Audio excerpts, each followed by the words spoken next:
So we're in Kapan. We've talked to the council, and we head back to a tavern to reassess the situation. The party's going to split up pretty soon, but we want to hear what sort of offers the dwarves bring us. And we've also got this guy Saris with us, and he's hearing about these 10 weeks to make this armor and all these trips.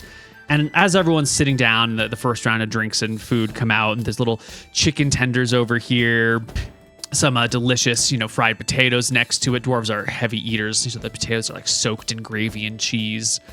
And Elijah's digging in, getting a little bit of food on his face. Mm-hmm. Although I imagine he might be conscious enough to wipe his face so he doesn't stay messy. Saris, he's been told that many times that he should do that. Yeah, he remembers.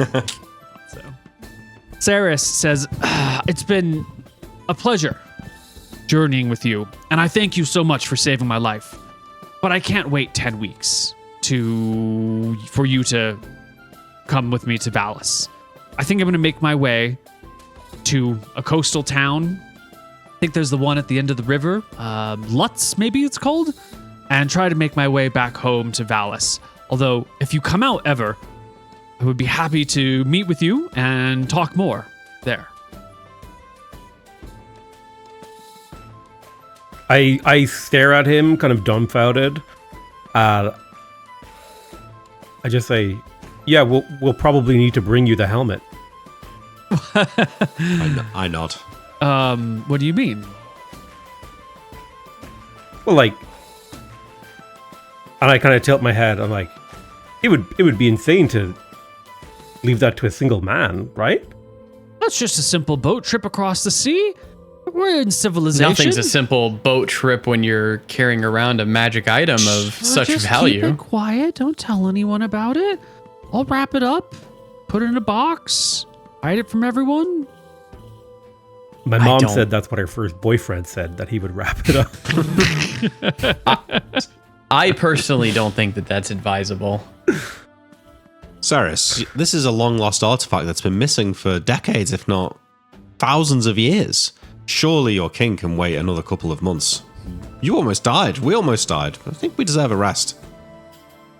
Well, that's true. It's not like we're resting on our laurels. We're trying to increase the power of our capabilities so that we can make sure that we make it to your kingdom in one piece and potentially help even more once we're there. There's also, honestly, it doesn't feel like a rush because there's other pieces of the armor to grab. There's many forks in the fire. Doesn't do anything without the other pieces, right? Well, I've got a job and a life that I want to get back to, and just wait 10 weeks with us. We'll pay for your stay here, and then we'll go with you. Are you going to get distracted by something else? I think I've heard you talking about hometown and, all sorts of things. As soon as the 10 weeks are up, we're going to your home kingdom. You don't need to go back to, what was that called? Ankara? No. Yeah. Aknara. Eventually we would like to go back there, but I think securing this item into the hands of a powerful potential ally would be far more worth our time in protecting our people, I think. Aren't you worried about what's going on back there? Or, sounds like it's been pretty dangerous. The Varasi Empire is voracious and evil, but pointlessly genocidal it is not. I mean, well, unless you're talking about elves. Well, if you promise me that when these weeks are up, that we'll go together, I suppose I can stick around and wait. I could use the protection, you're right. And if we change our mind, we'll tell you beforehand and you can be off on your way. I think that's fair. As the overseer of Aknara, I promise you that failing extreme circumstances, when these 10 weeks are up, we will journey to what was it called again? Valis. Valis with haste. I give you my word. Okay. Good. Well, let's have a drink. To eventually going to Valis. To Valis. What did you say your king's name was? Parn. King Parn. Yes. Tell us of King Parn, Saris. I take a drink. Is he a rich man? Is he a generous man? Is he a beautiful man for Ribbon? He's a handsome man, well, that's to be certain. I'm sure he wouldn't be interested in me. An elf? Of course not. He's Think of a dirty look, Cedric. King Parn.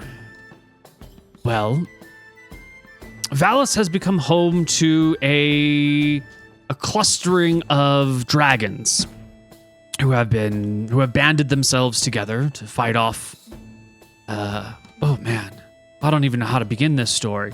All right, so there's this bit. He begins to tell you this story about the evil Varasi Empire and how years ago there was a subgroup within this empire that went around explicitly exterminating elves, and there's a different subgroup around here that was going around explicitly exterminating dragons. And this group was slaughtering good dragons and evil dragons and all kinds of dragons across the world. And this group of, I think it's brass dragons, maybe it's bronze dragons, showed up in Valis.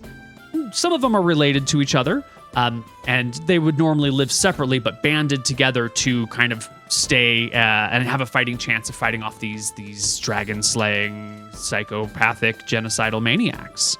And since then, they've stayed in Valis. And so the whole town of Valis is like constantly surrounded by dragons swirling overhead, and the dragons don't get along. Like, even the ones that are related to each other, there's pretty bad sibling rivalry amongst dragons, and they snap at each other, and they land on castle walls or city walls, and like there's constantly crumbling stone, and they eat things out of the sea. Sounds and they so cool. They eat people's like livestock randomly because they're big fucking dragons and they're hungry. But at the same time, they're also providing a certain amount of protection for the town and the city and some of the surrounding areas. And so it's a tenuous, semi-symbiotic situation where the dragons are here to protect themselves and use the people as like methods of protection, and the people get some protection from the dragons, but like the dragons are causing damage to infrastructure everywhere, and they are causing like food shortages. And he also talks to you about a curse that was laid by some of the necromancers that work within the Varasi Empire, who have raised the dead throughout the kingdom of Valis. Now, of course, the undead are burned by sunlight, so they only show up at night. And it's mostly a problem these days, because it's been going on for like 10 years. It's mostly a problem near the ocean. All the undead that were on land are driven back, destroyed, put to rest, or, have found ways to hide out, and they're not a lot of a problem. But on the coastlines, there's a lot of undead that live in the water and come out at night and then like recede back in during the next day. And people along the coastlines have gotten used to this situation, and so everyone just buttons up everything at night. And there's good walls, and it's sort of fine and safe, but you should get inside and find shelter every time the sun comes down, because there's just so many dead from the Great Bay of Solemn is this huge area, and there's plenty of dead people and creatures in the sea that have been lifted up. So Valis has seen better days. It's actually kind of on hard times right now. That place sounds like a shithole. That sounds interesting. It's 6 dragons? a dozen? He can't remember all. I've never seen a dragon before. Never mind that many. That's incredible. But so, does your king want the armor of invulnerability to fight off the empire, or the dragons? You think he tells me his grand plans? I just have a job, and I do my job, and I hope to do good by myself. Yeah. Ceres, how sure are you this doesn't do anything on its own? Well, I don't think the king would lie to me. I look at the rest of the group. Are we sure that this doesn't do anything on its own? How well do you know the king? Shrug. I mean, I don't know any kings. Well, I imagine if it was functional on its own, he wouldn't hire people to get it. He'd send, his own folks. Or if it was functional on its own, it probably wouldn't be sitting in some dusty old outpost, right? If it was functional, wouldn't people have worn it and walked around with it? The legend I heard is that it was the whole suit was put together, what made someone invulnerable, and it was broken apart and scattered so that nobody could have that much power at once. And only if a time of great need arose would the various people come together and grant this suit of armor to a hero who could then protect the realm from some great and terrible evil. But it was too powerful to sit around on its own. Give you a history, ancient, or folklore check? You definitely don't know about this. No idea. Okay, cool. I'm not familiar well. with this legend, but we don't really have anything else to go on, so I suppose we'll take your word on it for now. But it does feel a bit strange. I'll adorn it the next time we get in a fight. and we'll see what happens. You guys are heading back to odds, right? Lorenzo will be able to tell us. Lorenzo can identify. I hand you a pearl. I actually have the component, I believe, for it. Incredible. So This time we won't get shafted. maybe we can determine what it does. The door opens and a halfling walks in and comes up to your table. He's brightly Hello, young dressed halfling. in blue and purple colors, the big ruffly shirt and a cap with a feather in it. Hello. No soliciting. I joke. I'm here to speak with he lowers his voice. With the man who owns the hammer. No, yeah. This That's is the me. group, right? Yep. How can I help you? I represent a client who would like to make an offer in person without the rest of, just in person. Is your client on the council or an interested third party? My client is on the council, and it would Okay. be eager to see things done quickly and quietly, so that there's not some. He's a little worried about, about a mess or complication or whatever. And he's got a great offer. Sure, I'll hear it out. Excellent. Well, why don't you take your time and finish up your drinks, and then I'll take you to him.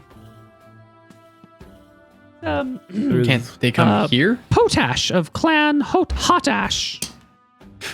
Why doesn't he just want to present his offer at the same time as everyone else? Well, that's a great question that you could ask him in person. I'm just a messenger. He's just a halfling, Riven. Yeah, I'm just saying. like you. He points at Riven. And I'm you, not a halfling. He points at Zephyr. Sure you are. You're half one thing, half another. That's not what halfling means. Who are isn't you it? to tell Oh, it this? doesn't? No. That's exactly Wait. what it means, Riven. I thought, no. I thought a No, halfling refers it's to not. their height, that they're half the height of a Hey, regular man. hey, Or like a... Yeah. you don't hear That's me right. calling you flat-chested. There's no need to make comments about my height. Whoa! Whoa! I wasn't saying that it's a bad thing. I mean, honestly, I think it's a great thing that you're short. Oh, yeah, uh-huh. Yeah, I think it's a great thing that you're single, too. I don't see any rings on those fingers. Sorry. This is getting really antagonistic. Sorry.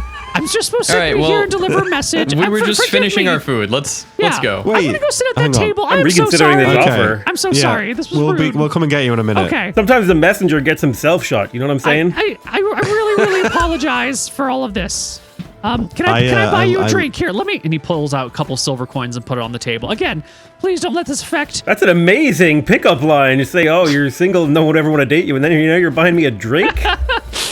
Well, Incel halfling. This halfling's got game. I don't like to mix business and pleasure, but after you're done with your meeting, if you want to take me out for a bit, we'll see if you can give me a spin around. Yeah, I could take you for a spin, half man. All right, I'll be sitting over there. You guys have a nice lunch. That's so funny. Wait. I know. Let the halfling leave. This could be a trap. No. Could be a trap. It could also be problematic for the political situation. If it's someone on the council, I don't think it'd be a trap, right? I feel like What? well, in a negotiating situation, I mean, we can just think about, we can imagine the only reason for them to want to see us in private is because there's some kind of conflict with the rest of the council, right? Yeah. Like maybe there's some internal politics going on here, that we're, Or it's a trap. or it's a trap. Or- And I think we are. They know their offer perhaps- isn't good enough to beat us in competitive market. Here's the thing. We want to hear. We wouldn't decide on an offer from them before Exactly. hearing all of their offers anyway, right? Exactly. Of course. Yeah. Unless the offer has a time limited value. But they're going to put some pressure on us, right? That doesn't make sense otherwise to do this.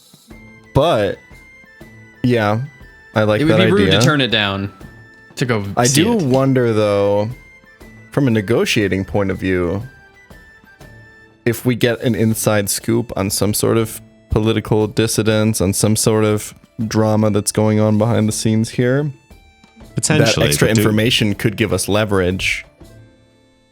Yeah, maybe.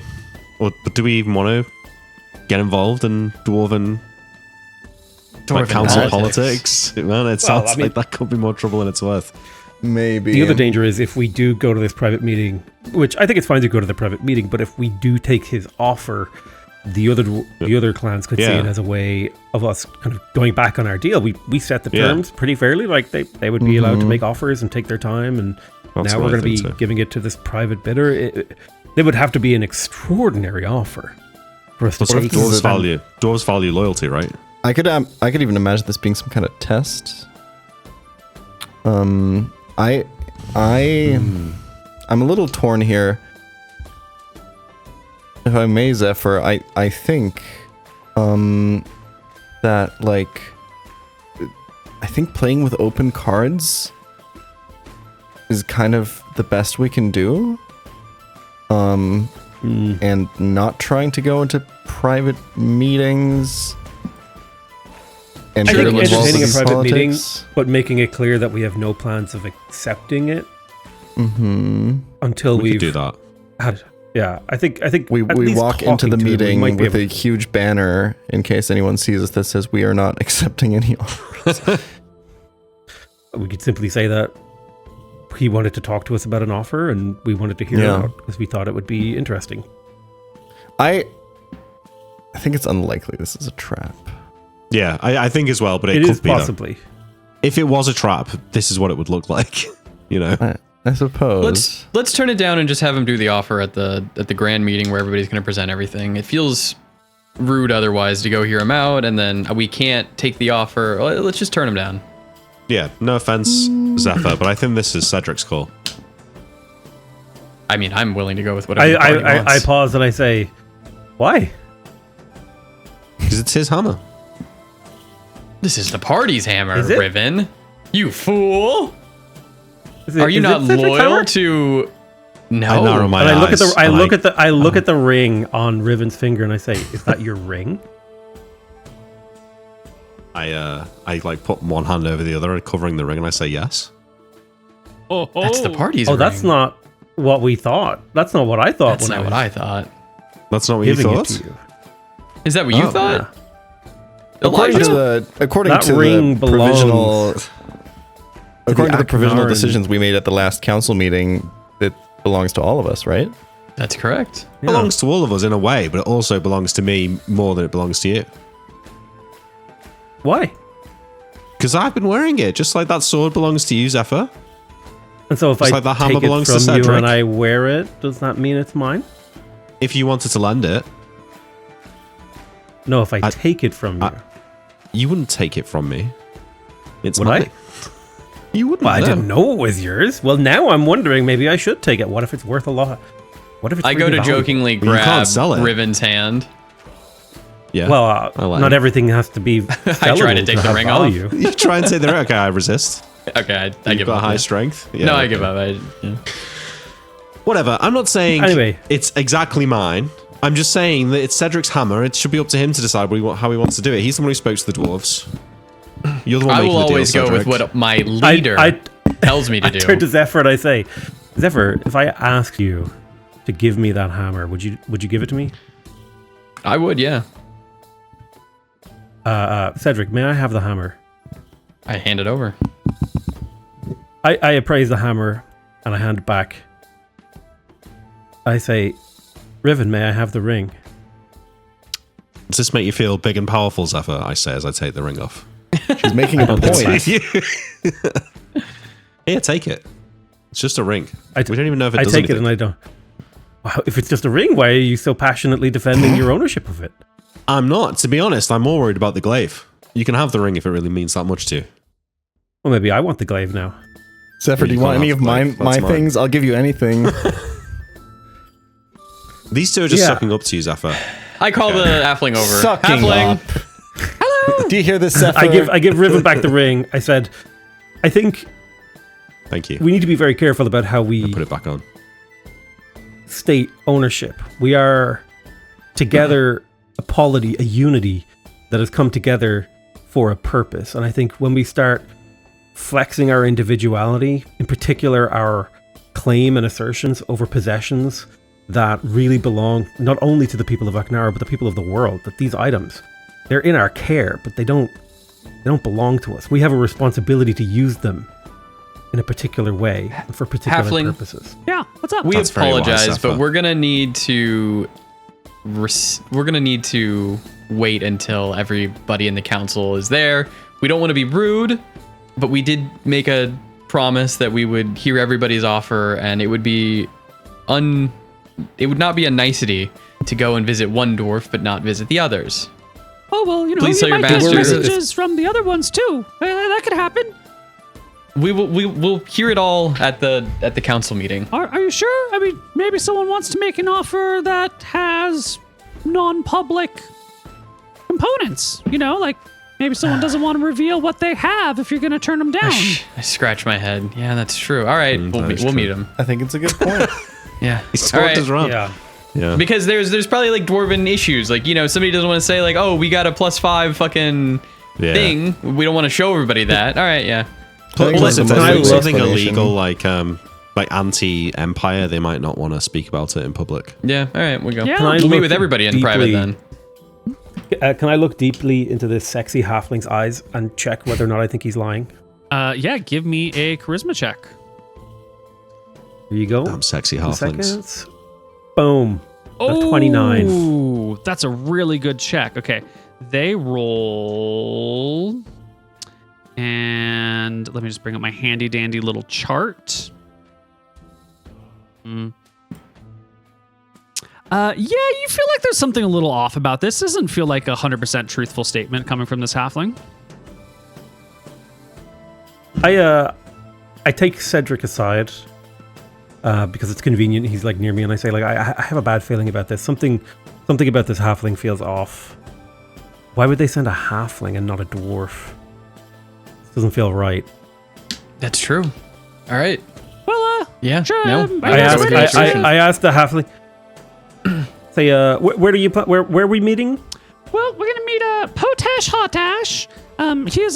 You saw him on the council earlier. He says he owns a series of inns and actually this is one of his taverns. But he's sitting at one of his other ones down the street. Well, Oh, that sounds. well down the street. Yeah, blocks over. is it like down dark alleyways and stuff? Oh no, it's down the main road. It's like this place just off of Main Street. Why don't you have him come meet us here? And then? I look at the We're gonna halfling in the we're eye gonna and do I said- business. I feel like you're lying to me. Oh. Well, I'm sorry. Sometimes And I I, get a little hot-headed, and I didn't mean those earlier statements about, you know. I'm sure you're just a widow. So my apologies. To intimidate him, can I take a moment to assess, like, is he kind of sweaty? Is he stressed out a little bit? Can I start using stressor to, like, put pressure on him? Yeah. So this spell works in nice. conjunction with pre-existing stressors, and there might be some stress if you think this person's lying to you. So to have a significant effect, you need, what sort of stress do you want to exaggerate or exacerbate? Like what do you, and you have to like make a little subtle motion, but you're under, like you can put your hand under a table and make a motion at them. What are you trying to increase the pressure on? I want him to feel like he's a small little dude surrounded by a bunch of much bigger dudes who are all looking at him very intently. And maybe he has like a little shifty eye, and I want to enhance that. Or maybe he's a little bit sweaty. Maybe he's like moving from foot to foot, but I want him to feel like the entire bar is paying attention to him and is like judging him. Okay. This spell takes a little while to take effect, so give me some dialogue or something to buy time for it to build as you weave your little stress upon this halfling. Why wouldn't you come visit us here? We could just discuss it over our drinks and food. Well, I don't speak for Potash. I mean, he asked me to bring you to him. Don't you? Aren't you here? I just mean that he asked me to bring you to him. I maybe that would be amenable. I don't know. Maybe you can go back and get him and talk to him and bring him here then? You can start to see like a little bit of sweat on the brow now. I mean, yeah, if that's what you want. I'm just a messenger, right? Don't shoot the messenger. You guys. We won't shoot the messenger. But I do wonder. Let me ask you this: Do you believe in gods? Oh, of believe in the course, gods? yes. I'm a big fan of the gods. I'm a very pious person. Although I often break. You're my a piety. God-fearing halfling. Look, we all break it from time to time. Now tell me this: Yeah. Have you been told our backstory and who we are? Because that right there is a cleric of Martha. And I'm a cleric of Malchus. And, I'm sure when you were growing up, your mom told you not to lie to clerics. Especially clerics with magical powers who can sometimes use those powers to tell when someone's lying. Are you sure that you haven't hidden any information or told us any falsehoods? Or maybe there's something about this meeting that we should really know. I act like I'm casting a spell, Neil. And I give a nod to Riven. Hold on, I need to cast my truth circle, I say. And then I give a nod to Riven and Elijah to kind of like get into position to keep the halfling from running. We're not like detaining him, but he's definitely feeling a little bit more pressured and surrounded. Absolutely. You want to cast Circle of Truth or Truth? What's it called? Well, I'm acting like I'm casting that. Okay, you haven't actually. I don't have that spell. Okay, Well, I was trying to look through the spell list. I'm like, what the fuck? We've got a truth candle though, I think. We probably do, yeah. That could be. Actually, you know what? We were going to do that on Saris, remember? Are there what's the lighting situation in here? It's daytime and there's plenty of windows, so there's lots of light pouring in. There's a dozen other people in here, a bartender. There's some candelabras that are unlit above you. There's a fire that's unlit against a wall nearby, but you can feel some of the heat coming out of the fires from the kitchen. No lit fires in the room, huh? Oh, sorry. In the middle of the day, there's probably some embers and coals left, so no one has to restart the fire. But like the fireplace is, they've got that like low amount of, you just want the coals to keep slowly burning, because making a fire from scratch without a lighter is a huge pain in the butt. Okay, never mind then. I go to the bar, and then while I'm at the bar, I'll cast. I try and do it when no one's. Not too much attention's being paid to me. I mean, a lot of cast charm person. Spells are usually not subtle, right? That's a casting time of 1, but it still has somatic and verbal effects. Everyone's going to see you casting a spell. What are you casting? They can see it. They can see me. Charm person. And then he's getting all this pressure from Zephyr.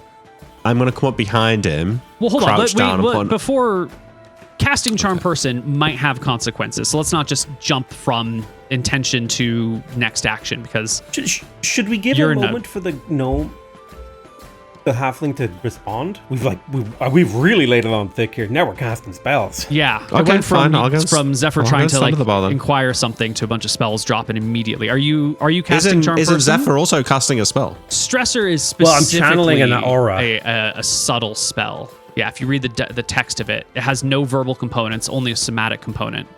And it's... I'm basically gesticulating kind of under the table at him to make him freak out. Okay. Yeah, I'll just go stand at the bar then.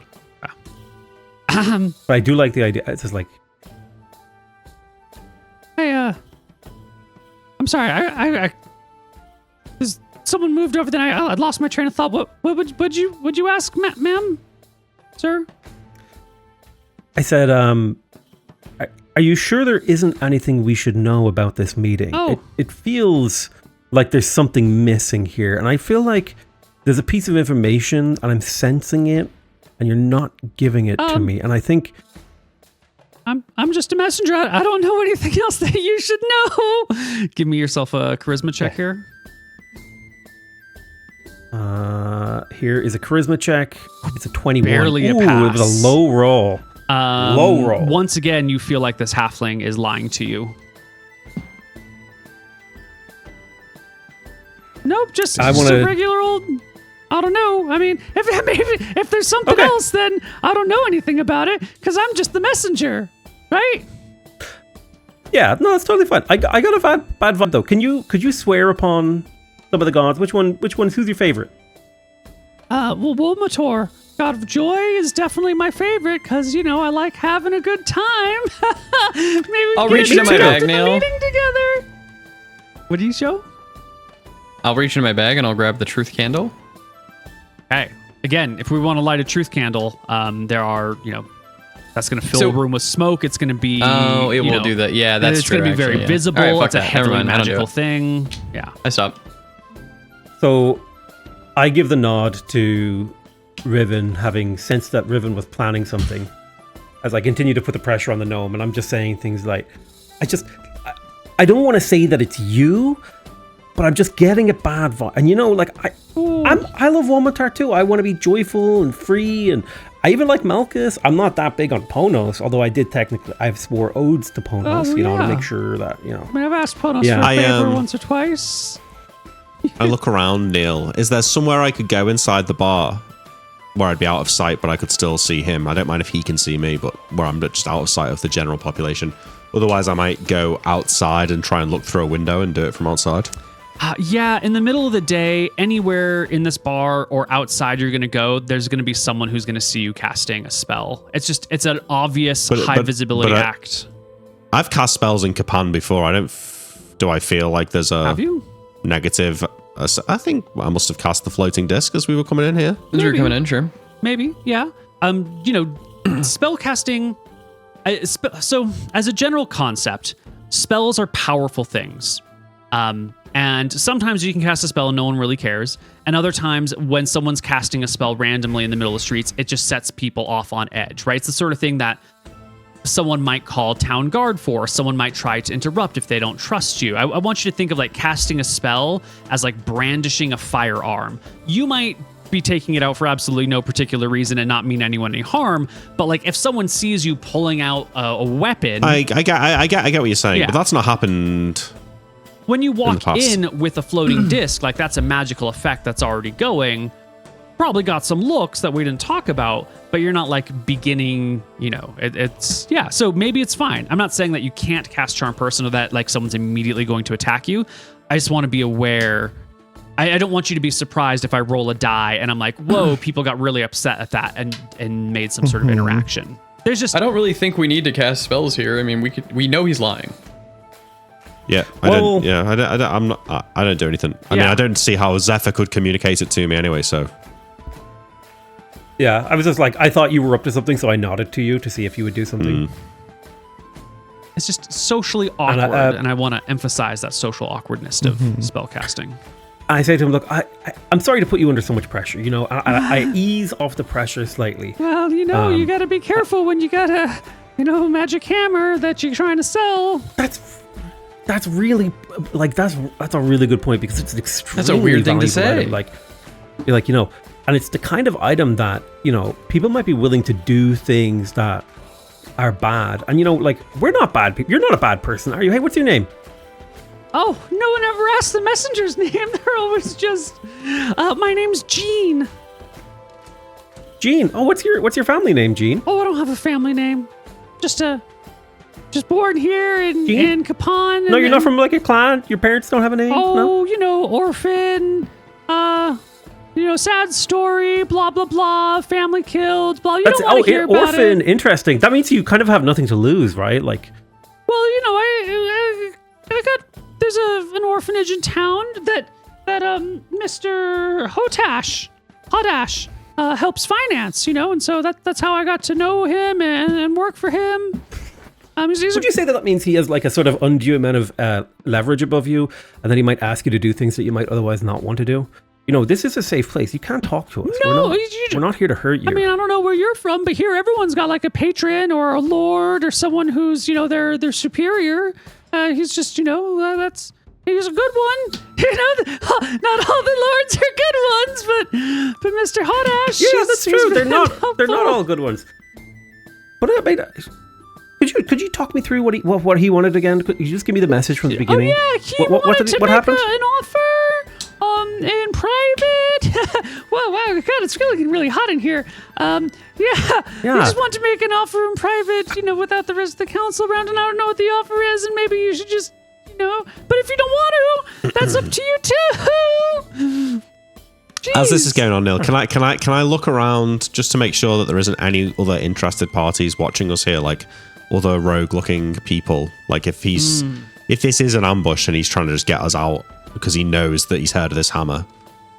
I just look around, there might be some other people watching. Yeah, the conversation has attracted some of the interest from the other people here who are dressed in sort of ordinary clothes. It looks like there's maybe a couple of like merchants or people who do some sort of selling, maybe more like clerks. There's some artist-like type figures sitting around. The bartender looks pretty strong and burly. She looks like she could break someone's skull open if she wanted to.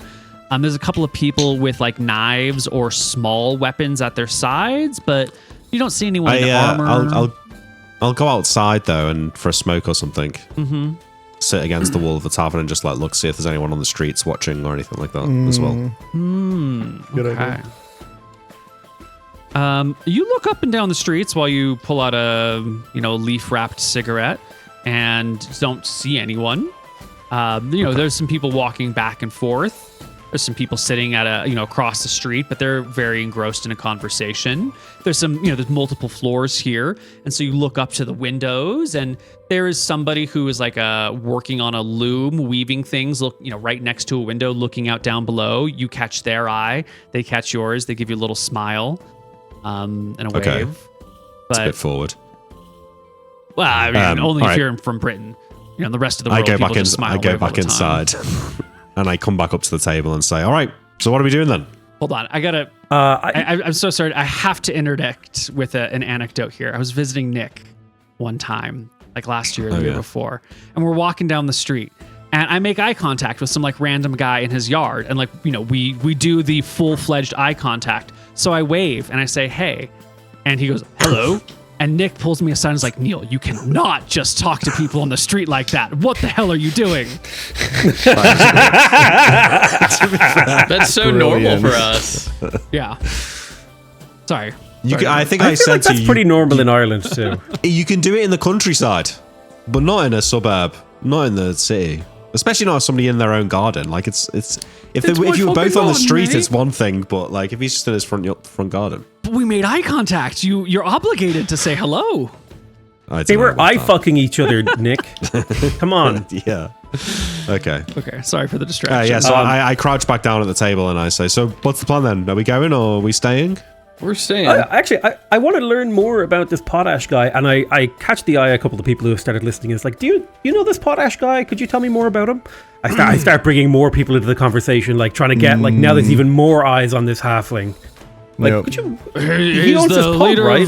The Hotash clan, Mr. Potash. Are you a part of that clan? Oh no. I'm a Longbeard. Oh, I can tell. And a fine long beard it is, good sir. And tell me this, is the Hotash clan, is they reputable? Are they to be trusted? Well, I mean, this is a matter of great dispute. I don't think you understand the sort of cultural rivalries that are going on here, but as a Longbeard, let me say, the Hotash clan is at the bottom of the barrel. All they do is operate inns and taverns and deal with intoxicants and drinks like that. That's not a respectable position. And then someone else from across the room goes, oh, what? And the Longbeards are respectable. You don't even make anything. When was the last time a Longbeard produced anything of value? And the one dwarf was like, don't listen to him. Everyone's always upset when a Longbeard speaks because we're servants of knowledge. Why we serve greater purposes than these material needs. Mathis and Saphia are our chosen deities. And you hear someone across the room go, "Pah, they're hardly dwarves." And I ask him, I say, look, so would you trust, if you had like a quite a valuable item, would you trust meeting a Potash clan member in private, or would you like things to be taking place in the open? All deals should be made in the open. I somewhat agree, and I'll turn to another dwarf and I'll say, what do you think? What do you know of the Potash clan and this little halfling who's come here to steal us away from our good evening? Potash clan is great. They run the best taverns in town. You run into one of them that's made by someone else? One of these fucking halfling twats? It's not so good. Okay, and I this is like my next attempt to put the pressure on him, because now more people are paying attention to him and he's being put under question, and I'm being very upfront about it. And I'm stressing him. Yeah, this guy has got to be like, he wants to get the fuck out of here, the right? bullets are sweating. He's still standing there. I'm just a messenger. You can take your time. Or I can have him come to meet you here. Just have him meet us here. You could come to meet us here. I mean, I could deliver thank you, the everybody. message. I can't promise We'll any action. we'll say we're really comfortable. Although now, wait, what was that other thing you were going to say?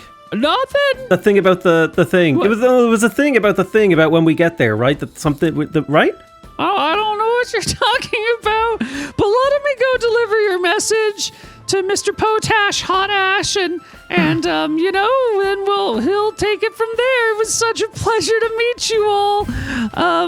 I gotta apologize to the other charisma check. half-elf. Does he really think it was a pleasure to meet us? Give me a charisma check. Boom. 29. No. No. Well, it was not a pleasure to meet you. Well, you just lied to us because you don't think it's a pleasure to meet us, do you? You're really stressed out. Like, actually, do you need a water? I'm all right. I'm just gonna go. I don't think that's the first lie that you've told us. I'm gonna go. Okay, we'll see you later. And the halfling walks out the room. I look at Zephyr. I don't think we're gonna come off very well with Lord Potash here. Probably I not. don't think we made the best. But at the very least, impression. I don't think we come off like idiots. We come off a little bit wild card. Do you think that halfling really works for, like, Counsel dwarf? I don't. Wouldn't he have Probably dwarves not. working for him? I mean, dwarves are. Yeah. You guys are racist, right? I look over at another dwarf. Hey. It's not a polite word, but halflings Yes. are fine folk. Fine folk for the most part. You just don't like them around you, do you? No. How do you feel I've got about halfling friends? I got carrot and Name potato and tomato. Oh, okay. All right. I'm wrong. Oh, this guy knows some All right. real halflings. He's pulling out the true names. His best friend's a halfling. Of course he's not racist. I dated He's a got no problem halfling with once in halflings. college. It's just the ones that don't integrate that he's got a problem with. Jesus Christ. We I wait, don't know. Neil. I feel like we've made a mountain out of a molehill here, but let's see what happens. Oh, we stirred the pot a little bit. Yeah. But at the very least, we didn't take any risks. I finished my drink. I still I think start that we should thinking just about wait and guess the Lusty council. halfling body. That's what we're doing. Well, he's coming back Yep. now, right? Potentially. I doubt it. Okay. He's never wanted to come within a million miles of us. Okay, well, you guys wait. You have a drink or two, and a little bit later, maybe 20, 30 minutes, some dwarves arrive. It How also made me many is suspicious that he was some? trying to get us to drink more as well, Like, if you were about to ambush someone, you'd want them to be drunk, right? Yeah. How many Hello, dwarves. is more dwarves? There's already dwarves here, Neil, so everyone's a dwarf here. Is this really a point worth noting? It is. It is. Okay. Because you're sitting at your table, the five of you, because Saris is here. And there's the front door, and then there's the door like sort of behind the bar that like leads out to a work area like where things are stored, and there's a little bit of a kitchen. And a pair of dwarves come through the double wide front door. And they're clad in chainmail with battle axes at their sides. Fighting dwarfs. And coming in through the back door near the entryway behind the bar, that small back door, is another What did I tell you? trio of dwarves. Two of them in chainmail with battle axes. One of them with chainmail and like a sign dangling around his chest. You recognize him from the council earlier today. And a mace at his side. Neil, I cast shield. I do it now. I'm casting it now. You stand up and cast shield. You think we're gonna get attacked in the middle of fucking town? I cast shield. Okay. They come to the fucking tavern in chainmail with axes. You cast shield. To be The fair, other people nearby sort of scoot to the edges as you're casting shield, and people in armor are showing up. The long beard like turns and heads up. There's a couple of stairs in the room. Some of these other bystanders are like walking up the stairs and like leaving the immediate bar room area. I see them casting shield. I look at Zephyr. I'm confused. Pineapple? No. I look around and I say, Excuse me, ladies and gentlemen. There's no need for fear. You can put down your magics, young elf.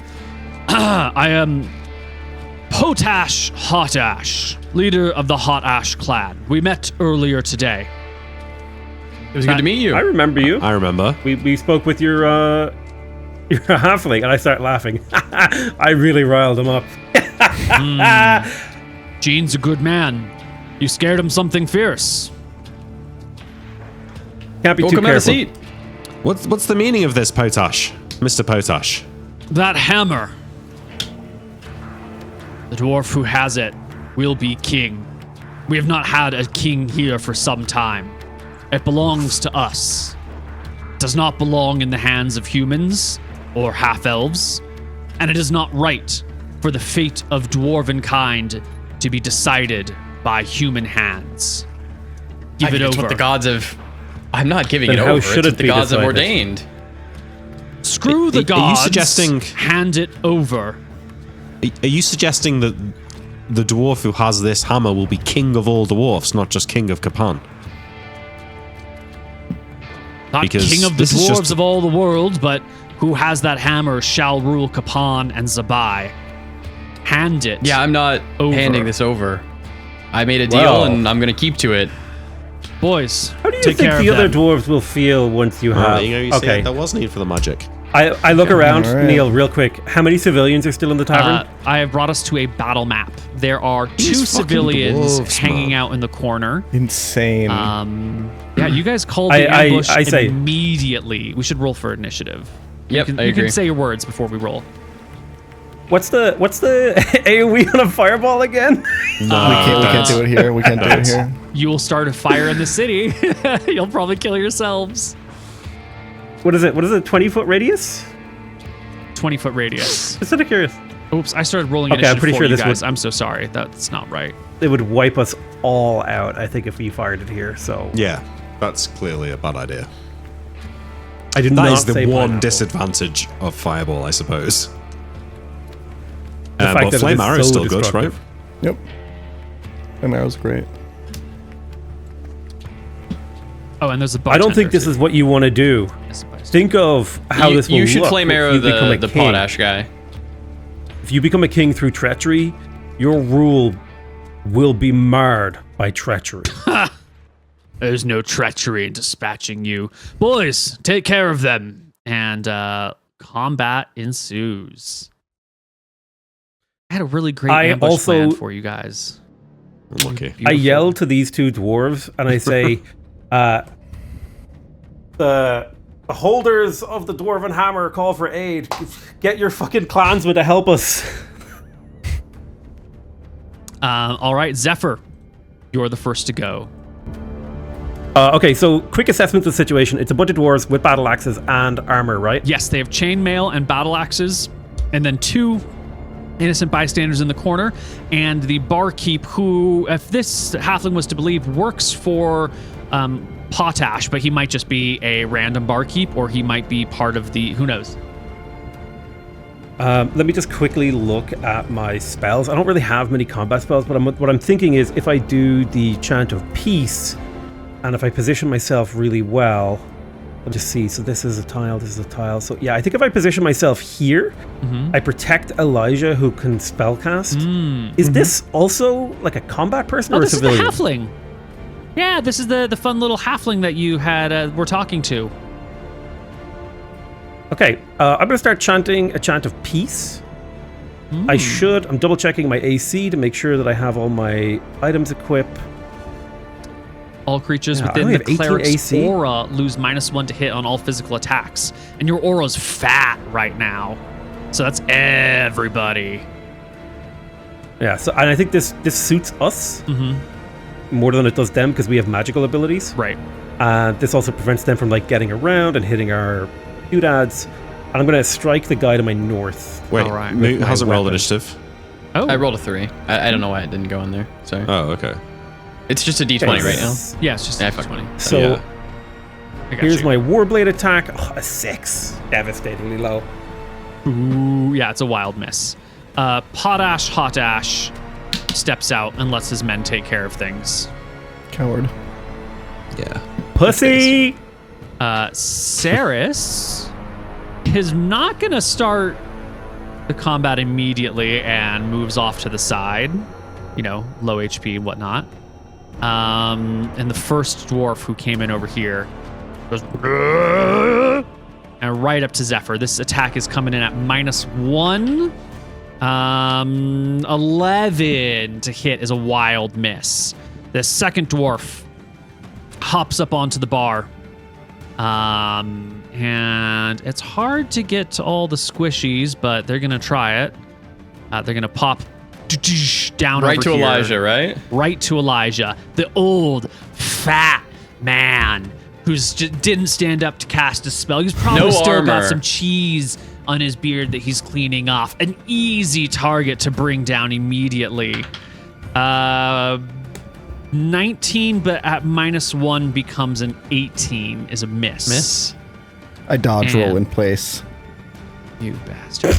And this guy over here will attack at Zephyr for, that would have been a 23, but it's actually only a 22, so it is not a crit because of the Chant of Peace. So you will I will take take my... 5 damage. All right, I have 1 temporary HP remaining. And then it's Riven's turn.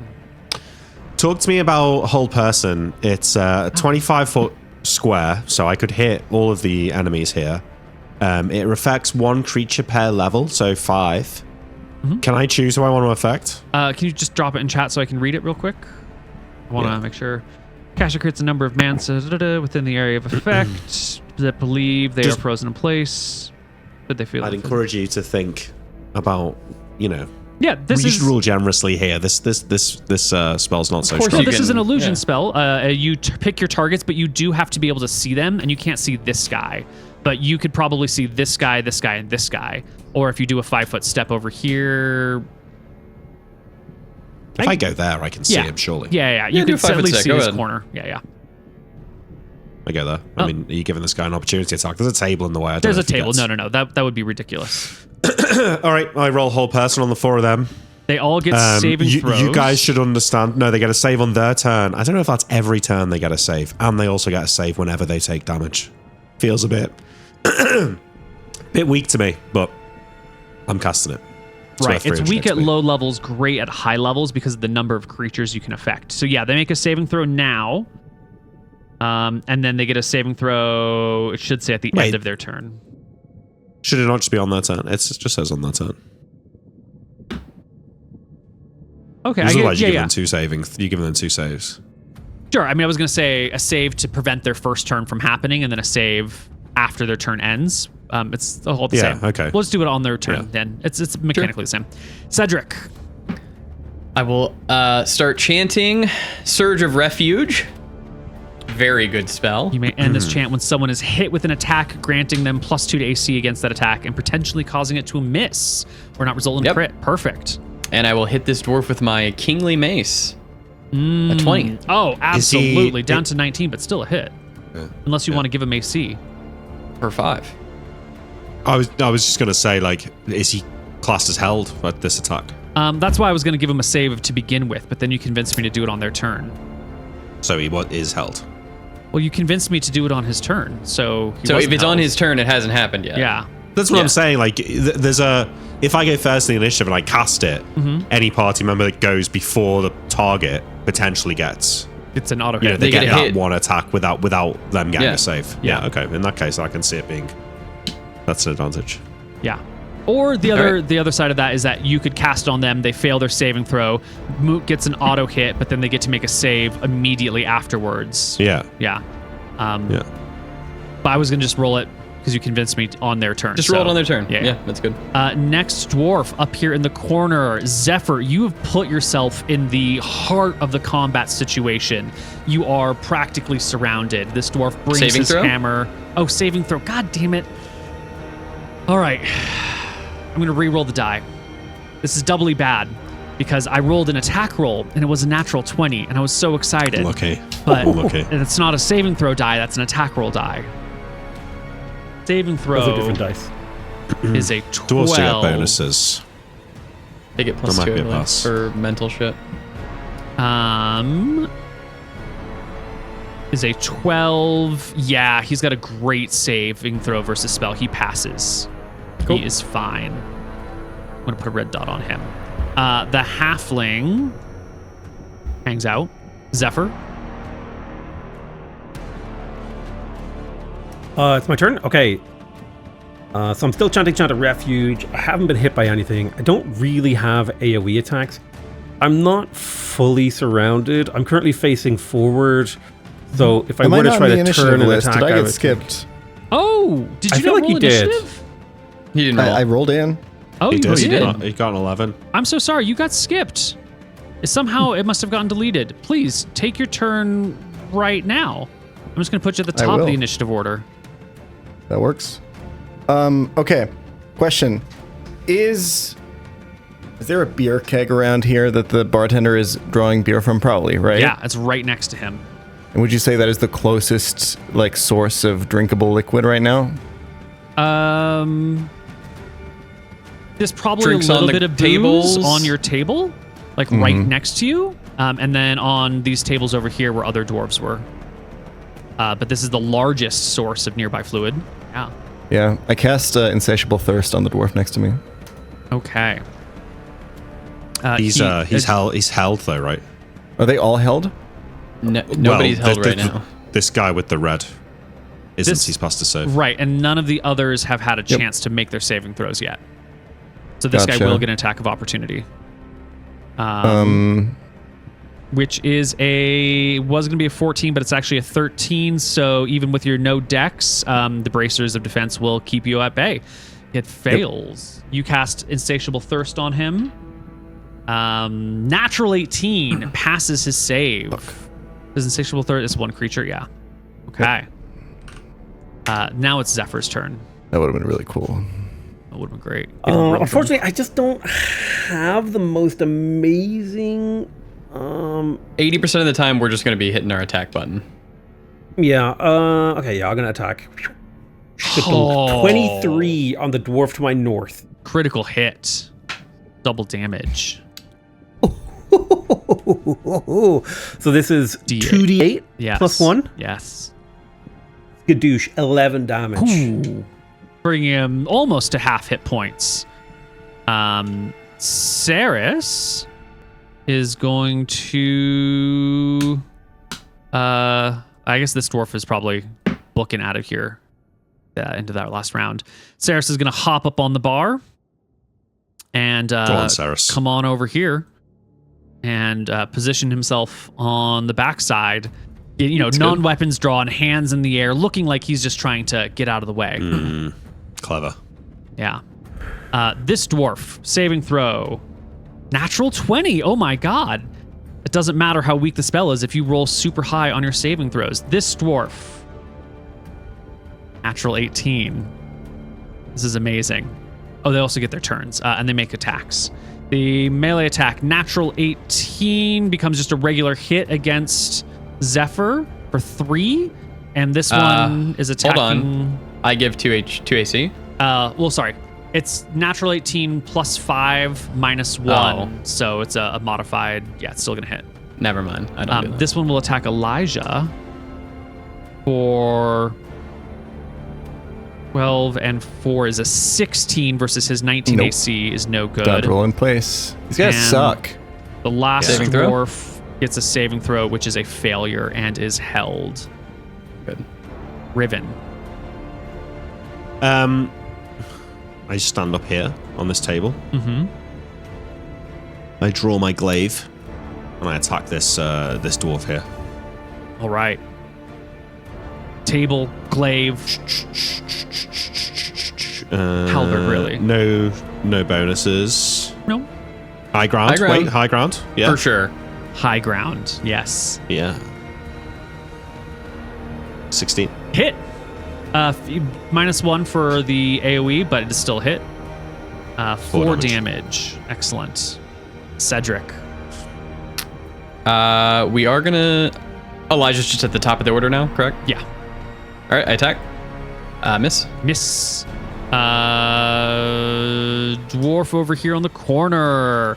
Sword out against Zephyr. 12 minus 1 is 11 is no good. The halfling, I think at this point, watching the battle is gonna just get a better view of the battle. Elijah. I'll cast Earth spell number 1, Fist of Stone. Giving myself a stone fist. And Opportunity attack. Yep. I suppose that is how it goes. 10 plus 5 is 15. Minus 1 is 14 is a miss. Nope. I get and my the- attacks on this guy next to me, yeah? Mm-hmm. Light sword. 22. Critical hit. Nice. And another Another- D6 for you. You know how to do it. It's 9 damage total. Oof. And Fist of I'll attack with the Stone? Fist of Stone. Yeah. 18 Hit. for 7. Oh my god. So much damage. The dwarf is almost dead. Zephyr. I'm just going to make another attack at the guy in front of me. Here's my regular attack. A 13. an auto hit. I don't They're think that's held. good enough. Oh yeah, they're held. Oh, he's held. That's a hit. Okay, here's my damage. 4 damage. There you go. That allows a saving throw. Yeah. Which is a 2, which is a failure. Saris will now, having, I think, successfully feigned for 2 rounds that they're not involved in combat, come up and try a backstab Sneak on attack. this dwarf. Yes, sir. Let's go. It took him 2 rounds. Natural 14 plus 2 for level plus 4 for back attack is a 20 minus 1 is 19. It's definitely a hit. So he will do 1d4 plus 1 for the dagger, and then Saris is level 6, so that's another 3d6 damage. Because we're stealing Yeah, I think that's the Moon's- best way to do it. We're stealing Yeah, Moon's it's idea easier, isn't it? for thieves. Yeah. I think it's good. So it is 2, 1, 1, 5 plus 1 for the magic dagger. That's 4. That's 10 damage on the backstab. Still good. Weak, but yeah. Weak one. It was a Yeah, weak that's good. one, yeah. This I will call out. Keep in mind, we don't want to kill anybody here. And then he can go. Okay. This dwarf will turn to face Saris and just bring an axe down on him. 14 becomes a 13 is a miss. He has 15 AC. Why is that? Is it leather? It's leather. He's got and high dex. dex. Damn it. Okay. Dwarf over here, so badly injured, is going to withdraw. They're going to back up, kind of keeping their axe in front of them. It's going to be So tough no to attack get of opportunity. right. It's going to be really, or maybe even possible to withdraw over a counter. Yeah. Where can he Yeah. go? Yeah. I don't think he can He withdraw wants to here. do that. I think he will get an attack of opportunity. Yeah, I don't know if there's a way to do it without provoking an attack of opportunity. But you did just say we don't want to kill people, and We so don't. he withdraws. I think Cedric is allowed an attack of opportunity as he climbs up the bar. 22. You critical Damn. him. Oh shit. Oh, he's fine. That's not bad. 9 Yeah, damage. He's Five dead as plus. fuck. No. Sorry. It's No, just no, 5 it's plus 6. 6. It's 6. Okay. I just click it twice, Neil, so that I get I this see, die. I see. Yeah. All right. 6 damage. All right. He gets I'm- onto the bar. You whack him. He tumbles down the backside, unconscious. Wait, this one's held. can we do a roll for which way he tumbles, because that's actually weirdly important. Okay. I'm going to say you are attacking at him, so he's got a higher probability of falling back behind the bar. So I'm going to say 66% chance he falls back, 33% chance he falls forward. Why don't you roll it? 66 or lower is he falls backwards. Yeah.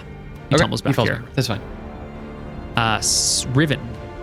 What's the window situation here? All of these lightly colored sections are small windows. Too small to fit through. Maybe not for a half elf. Yeah? There'd be a squeeze. There'd be a tight squeeze. But Okay. you could do it. Yeah, I think for now. You don't have any armor, right? No, no armor. I'm trying to stop Potash getting away, to be honest. But I think this round, gone. I come down here. Mm-hmm. Well, he's going to want to stick around Well, till the battle turns out, isn't he? He would hang around to could be wait. true. He would be like, bring me the I jump hammer, up onto the bar here, Neil. That's fair. And I'm going to attack this guy's back that's trying to fight Saris. Okay. That's a +2. Yep. +1 for high ground. Yep. It's a +3 Yep. Hit. to 20. Oh, 2 months. Minimum damage. Cedric. Can I move over here, Neil? And can I see this guy behind the bar or no? You can, as you're moving over there, you can like do a quick lean over the bar and see that he is face down, axe sprawled out before of him on the ground. I'm gonna get on top then, and I'm gonna spare the dying him. Nice. So I'm changing my chant. I'm gonna spare the dying him so he doesn't die or anything, and I'm going to attack this other guy in front of me. A single target that you can see stops all bleeding for as long as the chant continues. Yeah, so you can totally break cover or break line of sight So I'll once probably you go have like him this. seen. Yeah. No, you. Oh, yeah, Once you then, yeah. start it, Then I you can can break break it. line of sight. Yeah, totally. Perfect. So I'll take a peek and then I'll break line of sight and I'll get a back attack. Excellent. Here you go. Natural one. Wild miss. Dwarf against Zephyr. Axe comes down on Zephyr. No, it's a miss. Gene hangs out. It's not looking great, but he's going to wait one more round. Elijah. Yeah, we'll keep fighting. It's just kind of awkward to navigate in here. You're dexterous. You can fit between us. Yeah, I think so too. I'd like to kind of move to this position. Is that possible? Yeah. Can I do that I think without attacking, without like provoking 3 attacks of opportunity, maybe? Yeah, this guy has his back to you, so he won't get one, and then you are moving forward in this space. I think under normal circumstances that might be difficult, but the positioning and your 19 dex, I'll allow it. Cool. Now the question is... Yeah, no, okay. I'll target the low HP one to my right. So yeah, that one. Auto hit. I'll just stab him with the light sword. Yep. 17 Hits. Give me the damage. for 6. 6. Fist of Stone. 18. I'm rolling like a god today. 7 damage. And he's down. He has failed all of his saves, and he is out.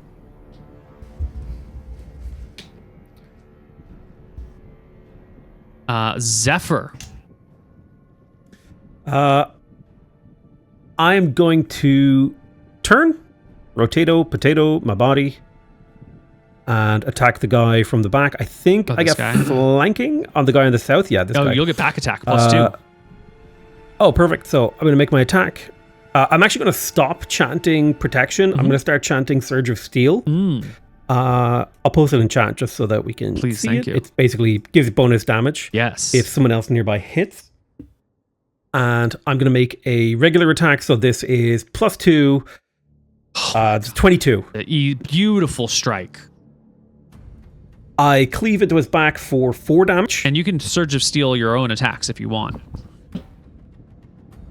Really? Because it happens when someone is hit. And this man was hit.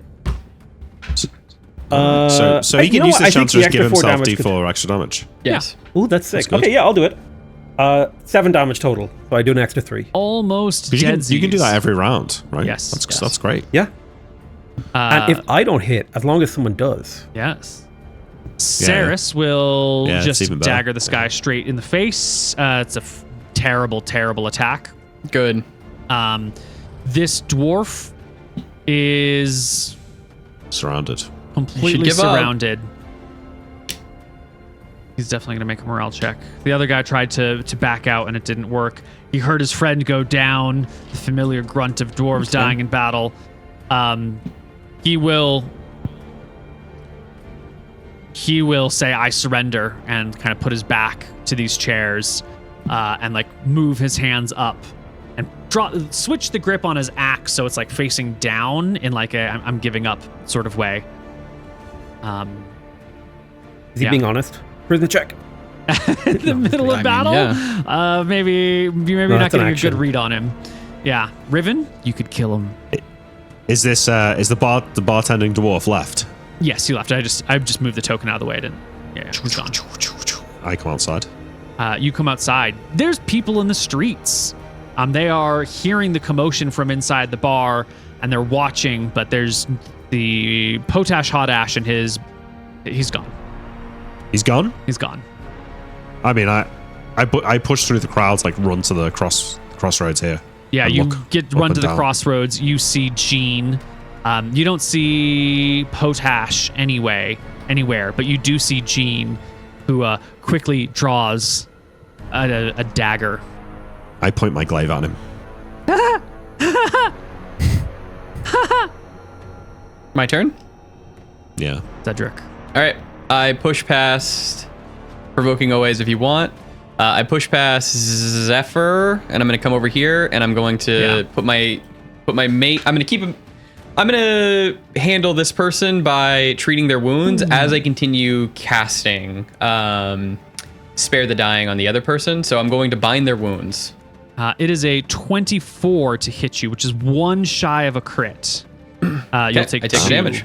Yeah. And then you bind this person's wounds as you continue your chant. Yeah. Wow. Which one got the opportunity attack? This guy. This one.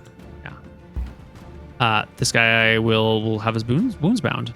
And this guy takes his turn, and he's fucking done. You're binding wounds. He's surrounded. He is going to withdraw back out to here and then head off in this direction, leaving us with Jean, who is also going to run. Ah! Now, they're dwarves. They only have movement rate 6. You guys can catch up to them when they're running if you want. It's crowded streets. I don't know if you want to be running through the streets, swinging weapons at dwarves and it's not worth halflings. it. What I would well, like to do is to pursue them, and I know there's a lot of people watching. And so from my perspective, what I'd like to do is I'd like to yell stuff like traitors, oathbreakers, you attack us in the safety of our tavern. Like, I want to yell basically a whole bunch of things that looks like these guys did some shady shit, fucked it up, and then ran away. And I want the whole town talking about this fucking clan. Trying to pull off this fast. So you begin to bolt. Cedric is staying to keep, healing these people. This guy has surrendered. Riven, Elijah, what are you doing? Yeah. I cast Uncontrollable Hideous Laughter on the two of them as they're running. They're near each other. They're within a 30-foot cube. Oh, no. That should give us time to catch them, no problem. Oh, my God. Yeah, it's 100% success. A 2 and a 3 on the saving throws. Nice. They begin to run, and then their run slows as they begin to laugh. And Zephyr's shouting, traitor, liar, oathbreaker, all these sorts of things as the two of them stop in the streets and turn and look at Zephyr. And you can see Zephyr, their eyes are screaming, no! But their tears of joy run down their face as they buckle to the ground, dropping their weapons, pounding the earth, looking up at you as you stand over them with your sword out. The rest of the crowd having backed up, not sure what's going on. Yeah, so I use this moment. This is like my gladiator moment. So I'm actually talking to the crowd as I'm kicking these guys over, and I'm like, is this what I can expect from dwarves? And I point my sword towards the crowd. Is this the hospitality of the dwarves, to be attacked in the safety of our own, place of rest? And I'm really laying it on thick, and I'm shouting, I'm yelling, I'm angry. I'm like, is this the hospitality, that we come here in good faith to be attacked? Is this justice? And I raise my sword above the dwarf on the ground and say, I have every right to end these lives. But I am not a traitor. I am not a bad guy. I am not an oath breaker. I swore an oath to protect the people of this island. And so then I say, where are the guards? These men should be arrested for their crimes. And I take out some rope and tie them up. Yeah. As this is going on, I sneak into this barn and grab some rope, and then I'll come over here and help. I mean, I think we should tie them all up and deliver them all back tie them to all up, Potash. take their shit, and I will heal all 3 of them, Neil. Mm-hmm. The town guard will eventually show up. It takes them a little while. By then, you will have gathered the other people around. This guy who surrenders does drop his weapon. The guard I heal them all up to 1, so they're awake. Oh, excellent. That's so kind of you. I know. The guard will, take witness statements. It's obvious what happened. There's plenty of witnesses. These 2 people in the bar, the Longbeards, can corroborate what was going on as well. And the Elijah's going to kind of dwarves- play up like how horrible this was for him. I think I'm still in shock. I don't even. You have to check all my friends for wounds. They might. This is horrible. I could never imagine something like this happening in a dwarven city. Fear not, visitor. This is strictly unusual. Now, can any of you tell me why it is that these people attacked you? We have something they want, a magical item. It's that simple. We offered to trade it to them and they wanted to steal it. Well, It wasn't just these people. It was also one of the council members, Potash himself. Yeah, Potash he came in was here here and himself. set them upon us. And directed them to attack Potash. us. Potash, yeah. And I turn to the halfling and I say, what's his name? Potash? Potash, Hotash. Potash Hotash. I'm sorry, yeah. It was the Hotash clan. Clearly, they have no honor owing from the fact that they're from, they're tavern runners, and these are the kind of behaviors I would expect from a criminal, like a thieves guild, not a respectable family in a dwarven city. well, you must have misseen your dwarves. It's all right. We didn't. all look alike. I understand. No, I just met with the council earlier today. It was him. I grab the halfling and I shove him forward and I say, tell him who it was. Hi, I'm Gene. Gene, who do you work for? Gene, You who the should- fuck do you... I slap him. take us to jail. Like- Ow! Ow! Ow! Who do you Please work stop for? it. Stop Tell abusing them. the small people. Yeah, of course. Yeah, fuck. It was Mr. Hotash. Of course. Yeah. You can ask the other dwarves in there as well. I'm sure that they will attest to it. He made a big show of things. The guards mull this over. They're gonna take these people. They're gonna imprison them. We'll be going to the council with this. We're not going to leave this You here. should. Yeah. What's your name? I want to know the names of the guards who downplayed a diplomatic incident like this. Yeah. The guards will. The guards will give you their names. Their names are Hilly and Billy. Fucking dude. I won't. Of course they are. No, they're the guards. Billion. All right. Say, Let's go to the council and let them know what happened. And we need to Volcar ask mode for active. better. I mean, the council won't meet apparently until now- tomorrow. It's, Sure. Yeah, fuck it. Let's just go back to the tavern. I go back to the table. Well, we need to get some room somewhere, and we need to do full watches tonight. If this really is the mace of the king or whatever, people are going to come after it. Was Hotash the leader of the clan? Was he like the elder? He's leading the one or clan not? leader. Yes. I don't He want to is, keep he's the eating main- and drinking at their tavern, so we should leave here. yeah, no, we should go to a different tavern. Okay. Honestly, there's a part of me That's that one wants of to the hunt halfling that ones. son of a bitch down and fucking give him what he deserves. All right, let's go. We go stay somewhere else, Neil. That You isn't- can find If, another uh, tavern.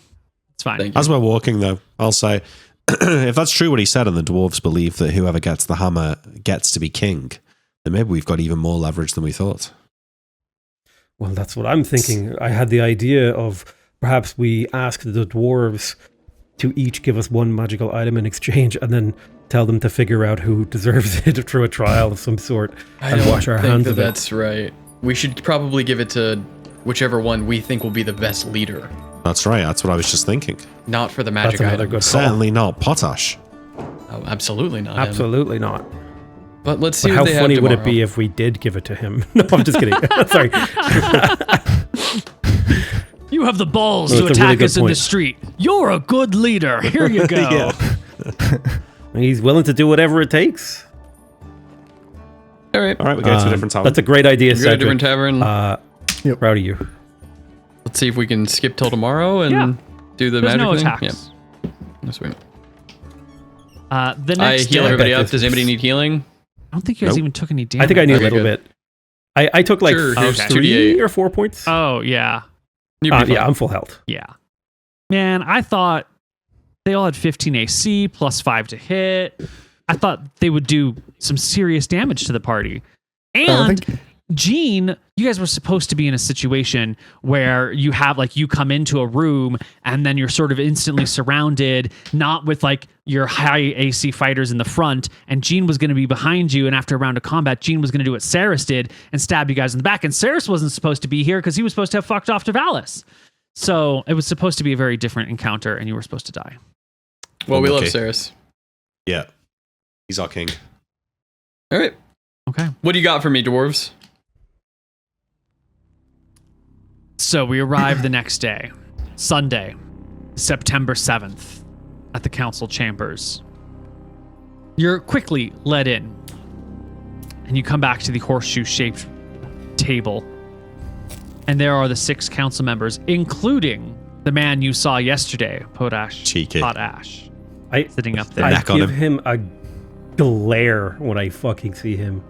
What's the look on his face? Any shame whatsoever? No, not even slightly. Oh, what a piece of shit. Piece of shit. That's We just hate good business. this guy. Yeah. We hate him. God, I hate Hello, the dwarves. council members. Hello, Mr. Potash. It was good seeing you yesterday. Are your men okay? I ask him. He grunts. And I do you tried to make endorse sure the that they would behaviors all- of Mr. Potash? Now, says one of the elders dwarves here. Seems there's been a lot of action regarding this hammer.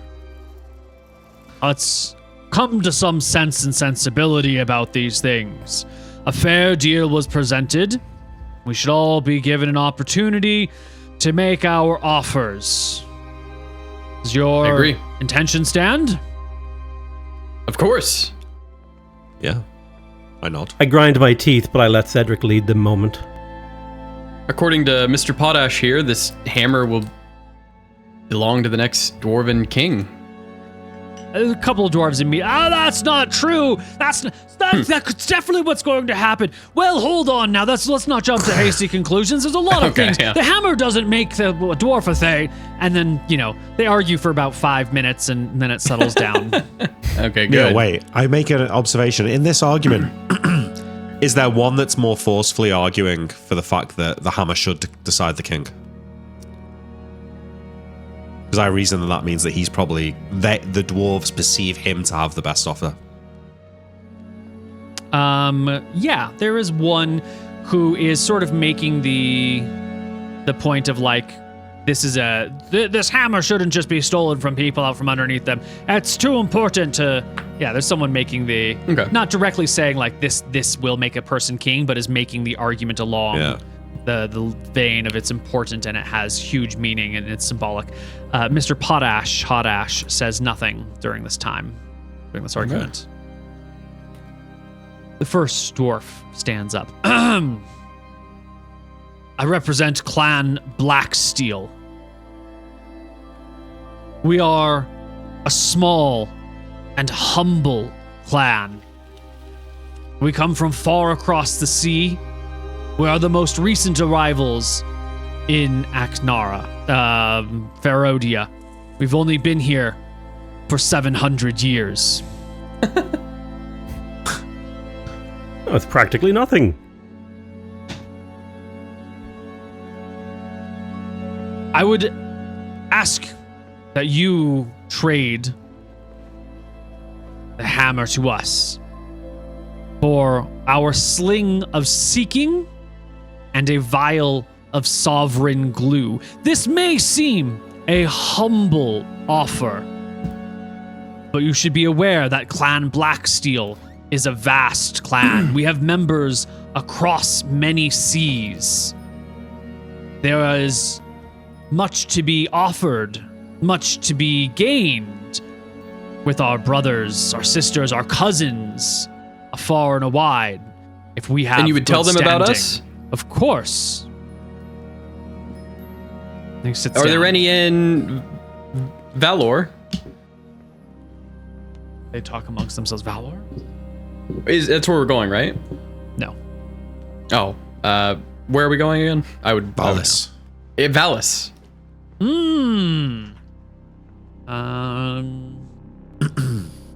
Yes, there are Blacksteels in Valis. I nod. I thank you for your offer. The next person stands up. I represent Clan Crushrock.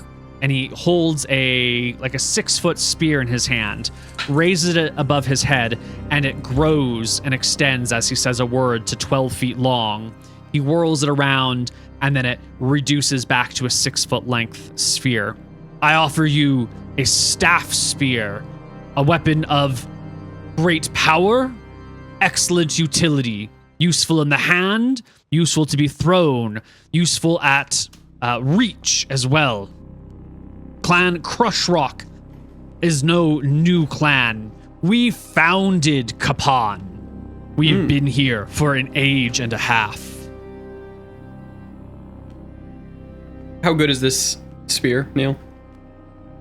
Well, it becomes a reach weapon at will. And it's a spear, so it can be, stabbed or thrown or whatever. But you're asking Plus- for what plus on it, right? Yeah. Yeah, he didn't say. And Oh, I would Clan ask Blacksteel him. didn't say what the Sling of Seeking or the Sovereign Glue was. Okay. We should be entitled to ask about this information, though. I would We think. will. We will. I will ask probably at the end, I guess. Yeah. I was thinking that we could use the truth candle before we give it to the chosen person to make sure that they'll do good with the hammer or whatever. Or we could also ask them specifically about what the items do under the truth candle. Sure. The next one is Clan Longbeard. He stands up. I have an offer to make, but I will make it in private. And he takes a folded letter out of his jacket and comes on over and approaches Mooton, I will Cedric. hold my hand then out and says I'll read it. quietly, very quietly, so the council can't hear. Mm-hmm. You can read the common tongue, can't you? Yeah. Yes, I can read. He hands it to you. I'll open it right now and I'll read it. Yes. It says a Clan Longbeard would like to offer you, in exchange for the Dwarven Throwing Hammer, a ring of protection, as well as the usage, but not the ownership, of our crystal ball. We have a wizard, a human wizard, who knows how to use it, and you are welcome to come by and divine within it as you see fit. Does it say what level ring of protection it is? No. Okay, I'll have to ask him then. Can I wave him up real quick? Sure.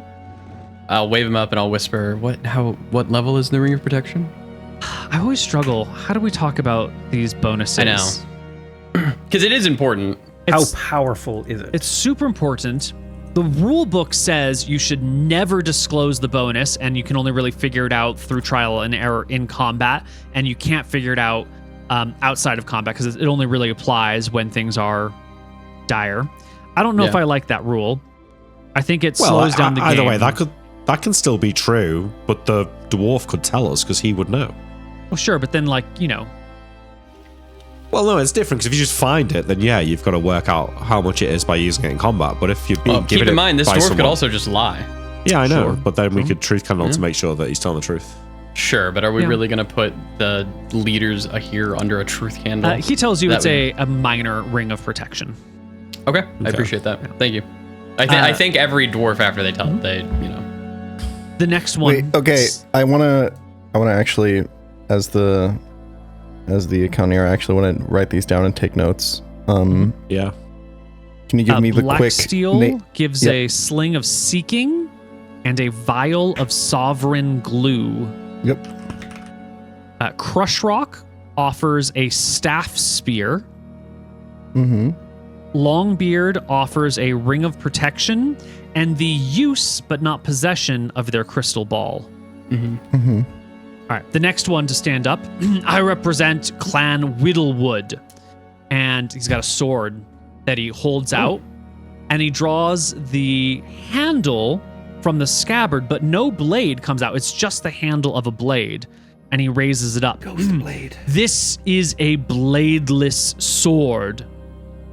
It may look harmless, but to creatures resistant or immune to normal weapons, to things that exist on ethereal planes, to those creatures, all but impossible to kill, this will strike them. And he puts the handle back in the scabbard and sets it down on the counter before him. I'll ask, what if I was on the ethereal plane? Would it have a blade then? I have never been. I will not lie to you and pretend to know otherwise. I appreciate that, Master Dwarf. Thank you. The next dwarf in line is Potash Hotash. And he rises to his feet. He better have something good. Yep. He spits on the ground. So it takes a seat again. Damn. I thank him, Neil. The last one stands. I am Theon of Clan Sparkson. No king who buys a crown can be respected. Their desires to buy show that they are unworthy. I will not barter for it. It belongs to the most worthy. And he sits down. I will ask him. I have a question for him. Yeah, go ahead, Fred. You will not barter for it. How do you feel like the most worthy is to be determined? Nobility is difficult to judge. The gods have placed this item, this relic, in your hands. I see you wear the symbols of Martha, of Malchus. I see you, dressed without armor, having dispatched many men last night. I think to myself, there are greater forces at work here. It is a shame that our fates have been left in the hands of outsiders, but it is the cards that have been dealt. Apparently, it is you who decides who is worthy. Whether or not it ought to be, that is the truth of it. And if we were to decide to... If we were to decide that you were right, that it should go to the person who's most worthy, to leave it up to whatever forces you think should decide it, would you be willing to barter for that? Come again? Well, it appears that you have some opinions on what should happen to this hammer, right? Maybe it's not Aye. for it to directly go to you, but you have an ideal as to what should happen to it. Mm-hmm. And right now, we are the ones to decide what should happen to it. Mm-hmm. So if we were to make that compliant with what you think, would you be willing to offer us anything for that? To put the hammer out into the world and seek... for the hammer. I won't All right. barter for it. No one should. Those four have all made you material offers out of greed, out of desire to rule. Only Potash and I have... He looks at Potash, not with like happiness, but like with a furrowed, darkened gaze. Only we understand the true meaning of this. It is important. It is symbolic. It is earned or taken, never bought.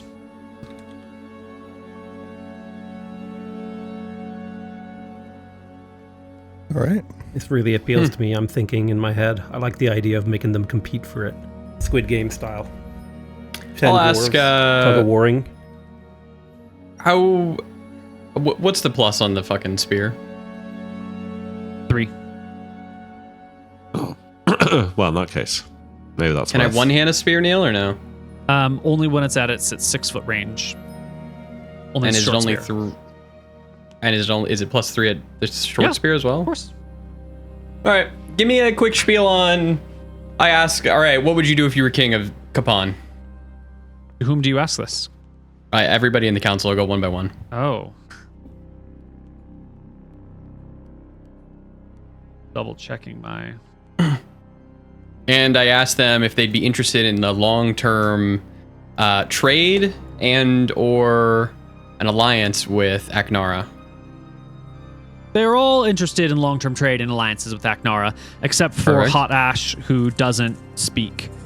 I tell him that he's not worthy if he doesn't speak. He does not consider. He doesn't care. Cool. So they're all down for that. You asked what? I'm sorry. What was the first question? What is their plan if they're king? Clan Blacksteel says, I have no intention of being king. This is a wholly important relic. It belongs to a great many people. I may stay here with it. I may take it back home and return it to its rightful place elsewhere. I may give it to the king of my clan, who lives beyond the seas. My intention is not to be king. Clan Crush Rock says, we founded Kapan. We have provided safe refuge for our brethren in times of need. We have long been leaders of Kapan. This would formalize our position here. There are no great or immediate changes I would make to the land. It would simply change how we conduct ourselves. The council would have a Thane at the lead, and the other 5 families would advise. Longbeard says something very similar, that I would, if I were king,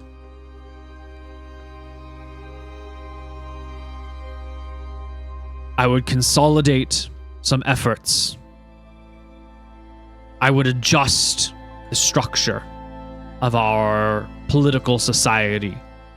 I would create a separate town guard and county watch that is loyal to the Thane, the king, but is comprised of men from each different clan. I would be able to conduct international diplomacy with ease. It's very difficult to get 6 families in agreement upon anything, but one person at the head of it can make proper decisions quickly. And I would be patient and seek out. I would seek wisdom before I make any decisions. Whittlewood says, the hammer does not make anyone king. It is a weapon. It is a tool. In times of peace like we have now, these others look at it with desire or the status it will bring them. I think it is a good trade. This bladeless sword is an excellent tool for those who need to fight true monsters, but we have no such true monsters here in Kapan, and in my hands, that hammer will be just fine, even better. This sword will be better for you. That hammer will be better for me. This is a clear trade. What's the +5 on the? Or sorry, what's the plus on the bladeless sword, Neil? One thing to consider about the 4. staff spear moot is I think it's +4. But Oh, it well. won't, if you attack a goblin with it, it won't hit them at all. It's only going to work against things that are ethereal or need to be hit by magic weapons. Oh. That's pretty cool, though. It's cool, pretty but fucking Moot's good. giving up his main hand attack weapon for this, so it needs to be something that can replace it. Yeah, The well, Staff Spear is this cool. This would because- replace it, Yeah. technically. it's Well, only not going to really. be Just use a useful regular- against, super scary things. We have been fighting a lot of that shit, though.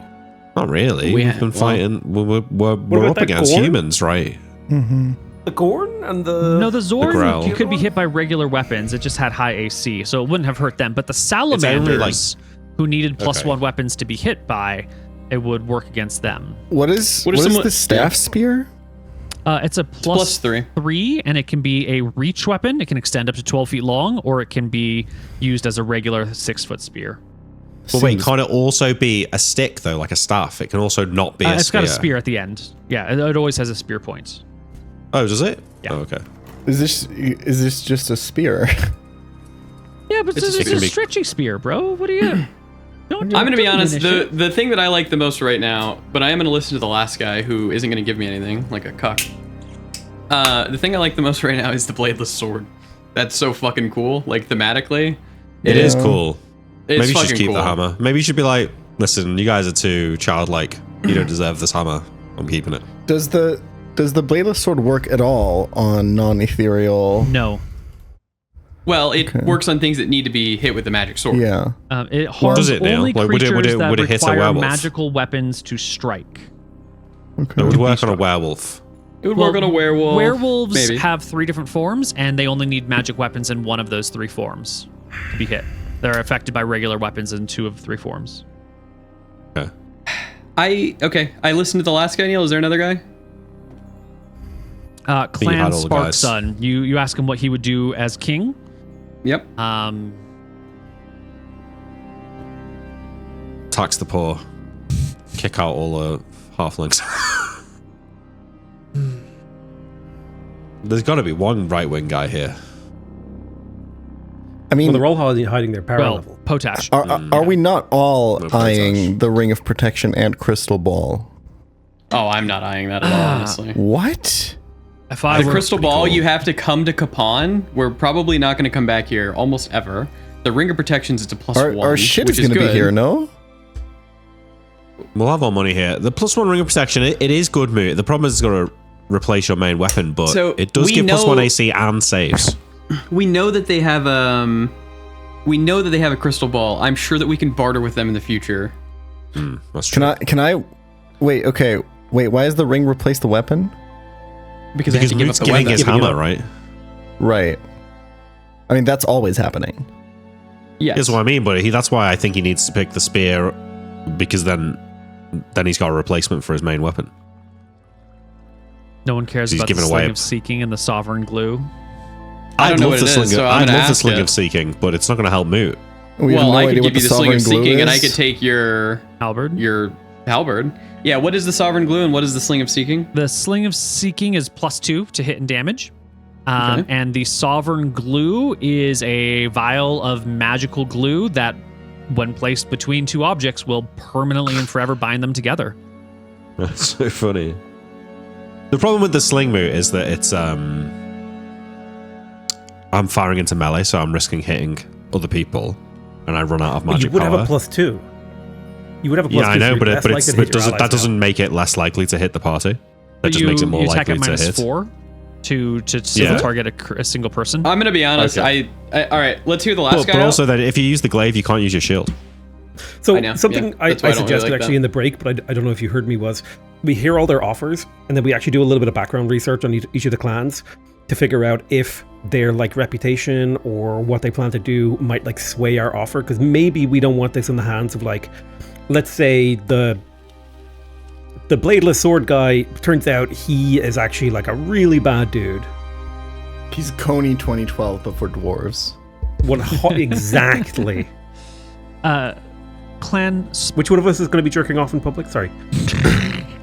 Clan Sparkson says, if I were king, I would turn all of Kapan and Zabai, all of us, into one new clan. No more would we be 6. We would be one new clan. Together, unified. I look at the For other what end faces. or against what purpose? Division sows chaos. Unity is strength. We are Yeah. 6 major clans and many small ones. We have survived thus far, but times are trying. There will be dangers ahead. We need to work together. How do like Moon said, how do the other dwarves react as they That hear is this? fucking ridiculous. Yeah. I'll ask them, if he was king, would you follow his plan? They begin to break out. How could you can't? Clan Blacksteel's thousands of years old. I can't give up my kinship. And, Longbeards are claiming this, and everyone's sort of arguing over it. And the Spark Sun guy just kind of sits quietly as people yell at him for 3 or 4 minutes. And then he, looks over to the party slyly and gives you, a slight nod, and then stands up, waits for them to quiet down, and says, there are dangers afoot. Our children, our safety, our security. There are empires breathing down our doors. The new Farron Empire has made their way up and down the river. It's only time before they come to Kapan. The pirates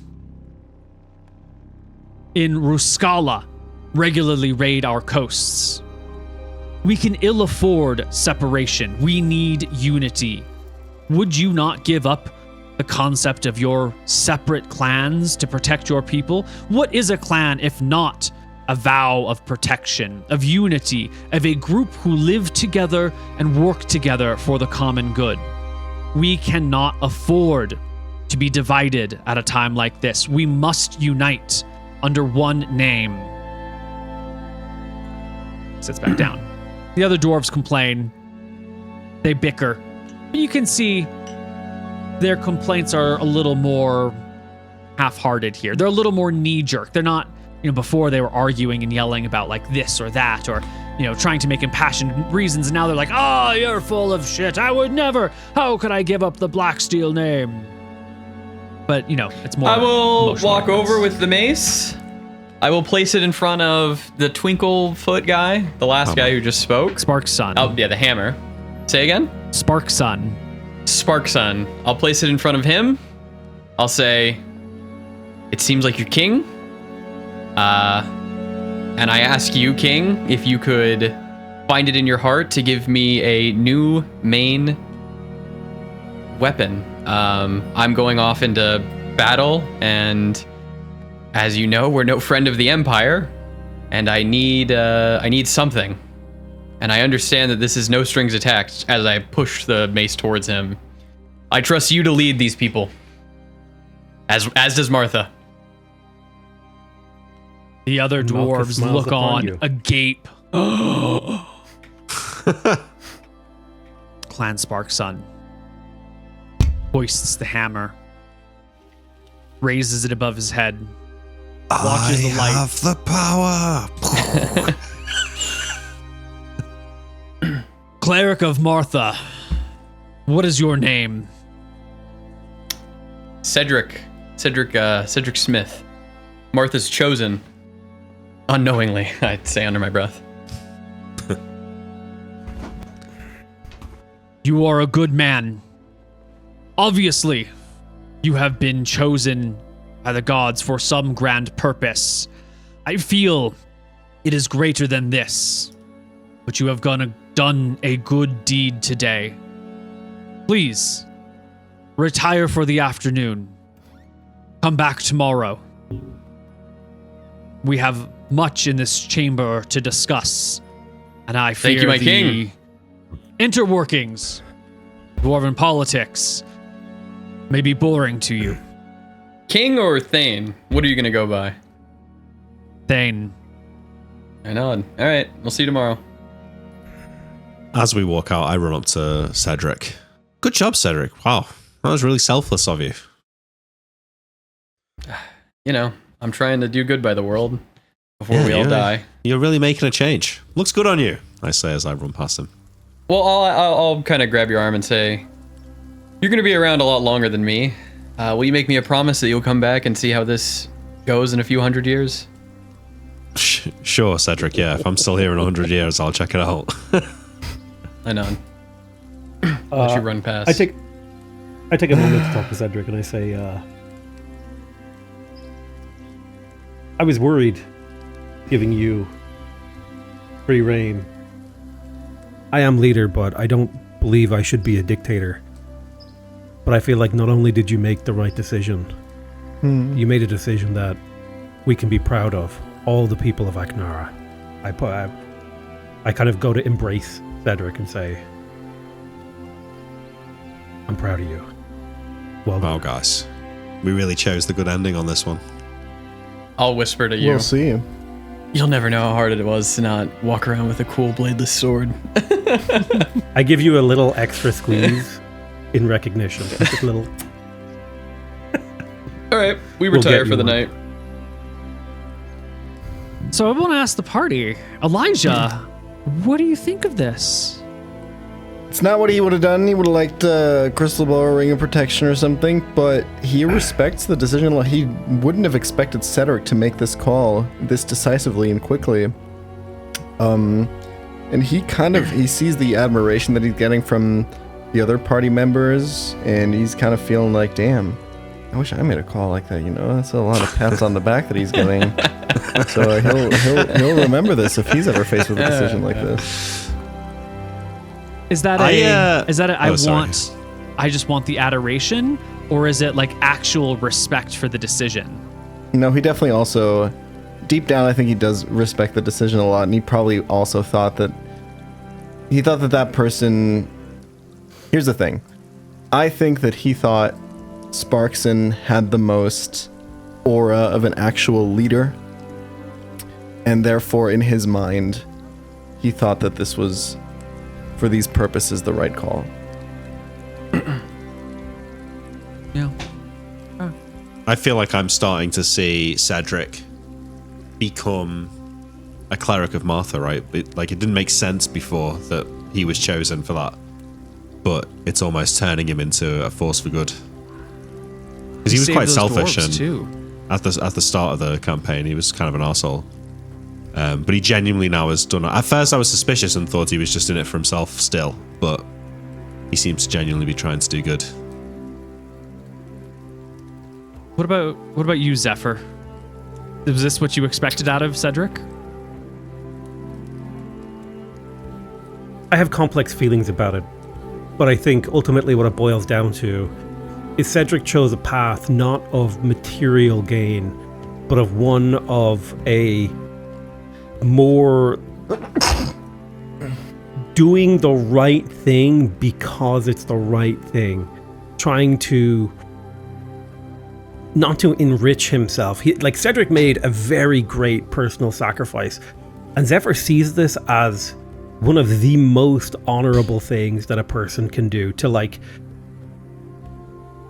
It makes her feel a kinship with him, because in a way Zephyr's had to sacrifice her whole life. So seeing someone else do something like that, it's like almost reassuring and vindicating, and seeing that there is a righteousness to this path, So I think Zephyr feels like, well, maybe it wasn't the best decision. If we're coming from it from if we want to be, most effective and we want to get all this stuff, but it was definitely the right, the rightest feeling decision.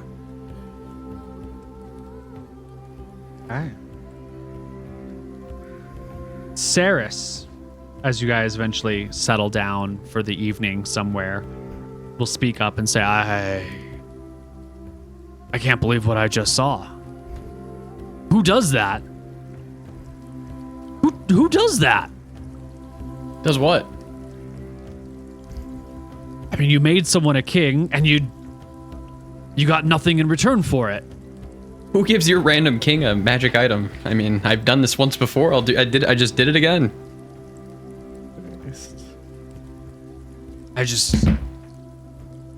Where I'm from, people don't do that. There's always time to choose a new path, Saris. Maybe if more people did it, we wouldn't be living in such terrible times. You're I right. can drink to that. You're absolutely right. Okay, everybody, party. You rest for a night. Yes. Yeah. Excellent. The next day, you go back to the council. Is he at the head of the horseshoe now? No, I he's hope still so. off on his side, but he does carry with him the hammer, and they all look pretty tired. They look like they might not have left this room since you last were here. Yeah. Did you have a good night? I asked them. There's a low rumbling of laughter. You can see that there's some, dishes that have piled up on the side of the council room. There's a couple of soft cushions that have been brought in. I'm sure you'll figure it out in a few hundred years. Only. Cedric, cleric of Martha. Thank you. Hello. I have... He grins. I have a reward for you. Oh, really? For me? Thank you. Maybe. Oh. You are a great man of generous spirit who wishes to see the right thing done. You deserve to be the sort of hero this world needs. We could use men like you who make this place better. And you should be appropriately armed for such a conflict that is inevitably coming. I know just the place where you can find what you need. Yes. Okay. A new adventure. Down the East River, near the city of Lutz, but not quite there. 2 tributary rivers back, there's a deep bend. There's a river. There is a fortress in the forest, manned by a warlord, an evil, butcherous, lecherous man. He has a small keep, and he is armed with just the sorts of things you might be seeking. He also has a pet wizard he keeps at his side. I see, he points to Riven, a wizard within your own grouping who may be in need of a spell book. Sure. If you are the hero I think you are, you would want to see such a terrible man brought low. And I can think would. of no better person who could make use of or find the appropriate avenues of distribution for what lays in his keep. I speak to the party and I whisper and say, it is on our way. Which, Well, thank you. oh, there it is. I see the bandit keep now. Yeah. Thank you, my Thane. He nods. I Soon. nod. Okay. I appreciate all of you. If you ever need your eyesight or anything like that back, I know that you are people of great honor and you would never ask, but I would be more than willing to help. Your sort of cleric that has the power to heal this wicked world. I hope one day to resurrect too. I smile and all right. All right. Well, Fear not, Mr. Hot Ash will not bother you further. You may walk the he streets here? of Kapan safely. Oh yeah, he's still here. Oh, okay. You may walk the streets of Kapan without fear. I nod. Thank you. I Passage. whisper to Cedric. You should ask for an apology. Ooh. I whisper back. A dwarf will never give one. that's true. we Okay. yeah, we fuck off. Are we time skipping that on? Do a bit of glaive proficiency training. All right, yeah.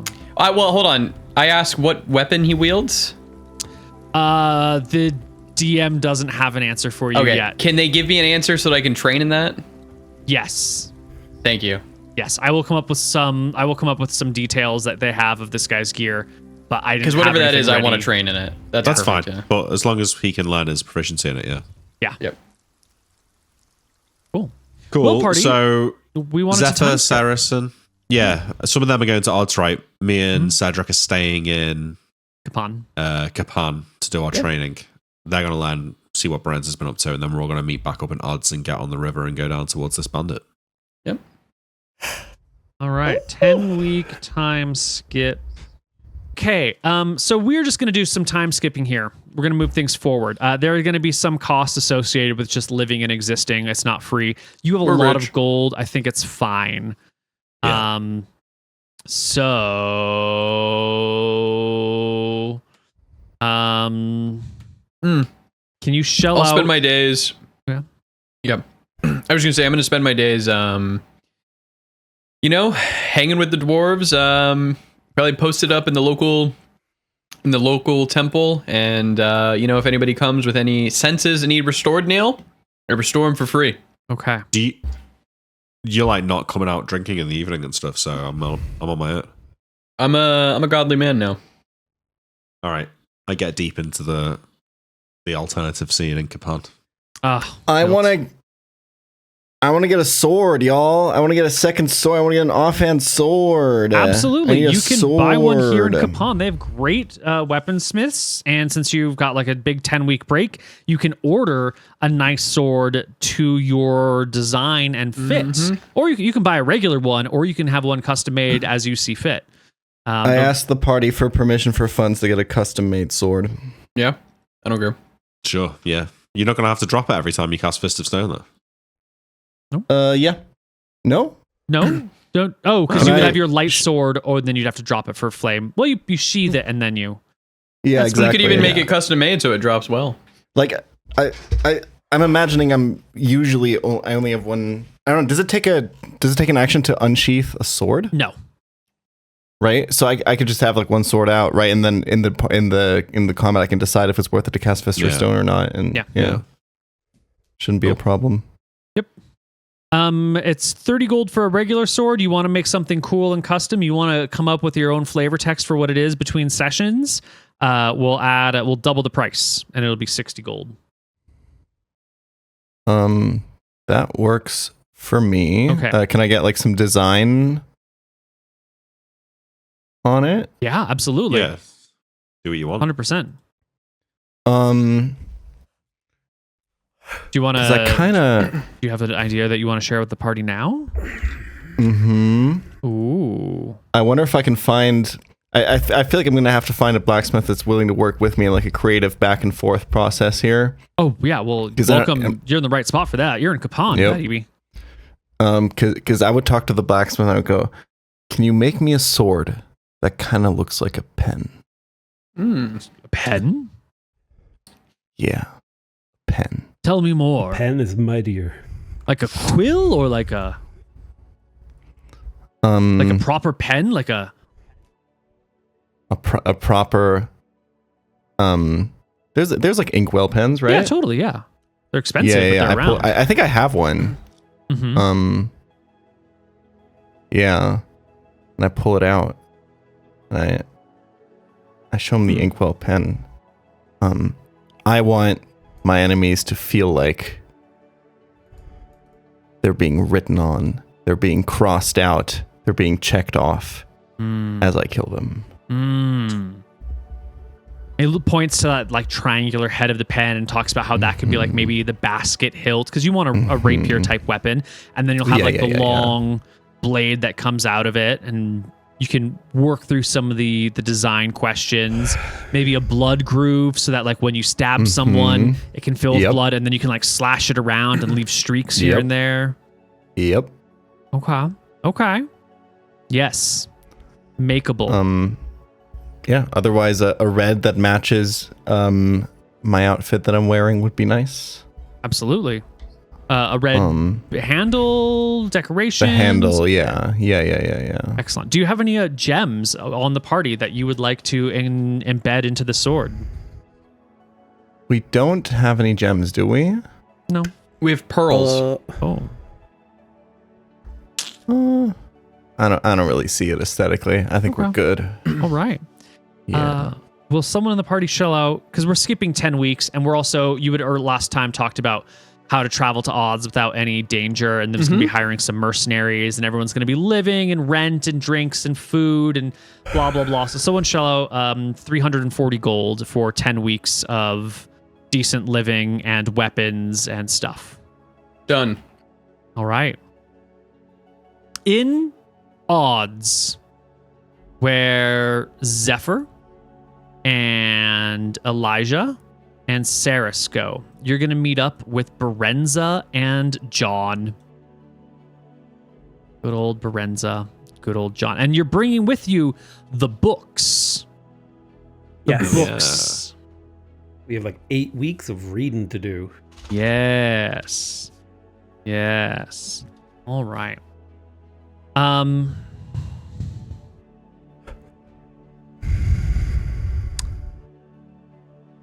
We could do a little bit of the 5 of you all hanging out together, debriefing with Berenz about what he's discovered, and then you'd have to relay it to the other party members, or we could wait till the whole party's back together and do that debriefing so that everyone can communicate ideas back and forth.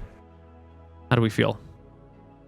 Let's do the latter. Elijah's the one with me. It could be fun for us to have Yeah. a couple of moments of RP, although I am super tired, so I would be okay with waiting. Just doing it next session when we all wake up together. Okay. Like if No. That's perfect. That's perfect. I need you, because Berenz has been doing research. He's been doing things. I need you, Jamie, party leader, to roll me. I've got a die roll for you for how much experience Berenza has gained while he's been doing all of this research. Are you ready? I've got my dice ready. I need D 1,500 plus 1,000. Let's go. Come on. Oh, this is easy. Wow. I did. Oh, you fucked it. Did that roll right? That is the right No. roll. That You is just the right roll. You rolled a so 150 out of bad. 1,500, yeah. That's pathetic. That is 10% of the max value. Mm-hmm. Even I can roll better than that. Can you? Oh, you're right. Yeah, That is the right they roll. can roll better than that. Jesus. Oh! Take that roll. That was a better roll. 1,800. No, it's 1,150. I do like that it was a round number though. No one else got a round number. That's It true. was shocking. It was shocking to see it, yeah. Because when I looked at it, I was like, oh, I typed it wrong. Mm-hmm. I also I thought know. there Like was it a ju- missing zero somewhere or something. In fact, I think that makes it a better roll because it was such a good roll that it accidentally trolled us. We were actually rolling to see how much XP needs till next level. All right. Well, Berenza is at 6,817 experience. He is level 3. I think he leveled, but hasn't yet learned. He's got some spells that he's wanted to learn, and he's got on hand. The first one is Identify. He has a 40% chance to learn Identify. Who wants to roll his Identify? Ah, fucking spell learning rolls. Go ahead, Nick. Okay, are we doing? Come on, Nick. You're the 40 guy. or lower on a D100. Can we not do 20 to 60? No, I'm joking. 21 to 60. We can do 21 to 60. No, that went too far back in the day on Teams of Scoria. I'm just gonna do low. Yes. Let's go. Nice. All He still got right. it. We needed it. He has already learned Spider Climb, actually, so he doesn't need that. He's got some second level spells that he would like to learn. And it was just a matter of procuring some money for them. But they are available in odds for him. Keep in mind, Holly said that she was going to help him as well. Yeah, can he get a bonus to a spell learning check if Holly's actively helping him? No. Okay. Rip. Yeah. Because we buy these spells for him, and there's a less than 50% chance that he even gets them. Yeah, but then he'll try them again the next level. Yeah. Right? He doesn't lose the paper. That I they're know. written on. I know, but it's just going to be a while before he's leveling up. Well, he wants locate object, detect evil, and detect invisibility. He thinks those are really good support spells to have. Each of them are relatively cheap and readily available. Those are all the reasons he's picked them. They're each 200 gold Will the party pay up 600 gold for him to learn these spells? Sure. All right, take I'll it do off it the in pearls, sheet. Neil. Okay. Yeah, you can No trade one's pearls selling at full value for that. Mirror image or invisibility, no? He doesn't want combat spells. He's a researcher. Okay. He's also got Done. Melf Sacidero and Magic Missile. What else do you need? He only needs magic missile. He's fine. Mirror All image, right, pretty good. locate object. Same roll, 40 or lower. Kichal, you want to do it? What's the roll? 40%. 40 or lower on a D100. 40 or lower on D100. I can do that. Watch this. Ooh, no good. I've got another one in me. Detect evil, 40 or lower. Nick? Yes! Oh my god. That's it. It's finally working for you. Your Yeah. first character where the rolls are actually in your favor sometimes. And it's not my character. What's the third one? Detect invisibility. Nope. Oh, okay. All right, we got 2 spells for Berenza. That's And that's another 300 XP for him, which brings him to 7,117. Excellent. Okay. Well, he has been doing research on the portal. We can do a bigger debrief later. The research, what he's discovered about this portal is that it is a local portal. It goes to somewhere not only on this plane, but somewhere relatively nearby. Okay. You know what? I take it back. If we're at a good stopping point, let's end here. Let's do all of the everything on the other side of the next session. We do a little bit of XP though, could we? Yeah, we A little bit of XP. well, Can we a do little bit of XP and then the plate mail? Can you just tell me what it is so I can add it to my sheet? So I Yes, don't have to do it next time? absolutely. The plate mail. I'll pay maybe a little extra if they won't do this for free. Can I get Martha's symbol on Oh yeah, the totally. You're chest? paying an outrageous amount of money. They will absolutely give you some adornments. I want Martha's symbol adorned everywhere. I want when people see me, they're like, "Holy shit, that's Martha's Christmas tree." Chests. Oh yeah, you can get you want your own breastplate modified to have her symbol on your chest? Yeah, Okay, and then on the pauldrons, on the arms, on the legs, yeah.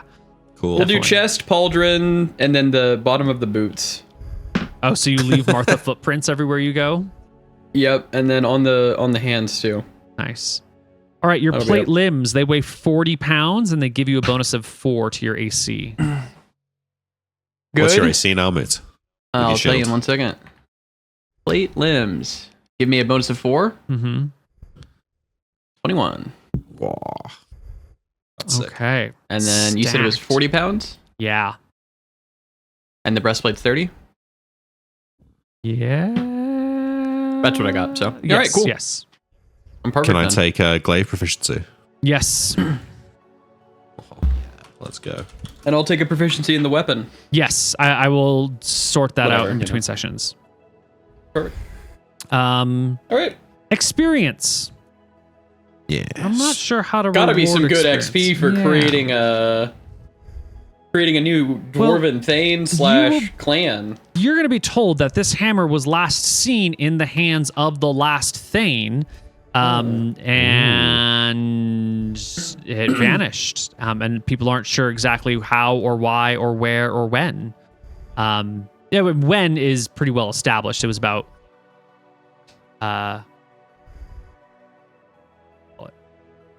1900 years ago. No shot. Yeah. No. That's crazy.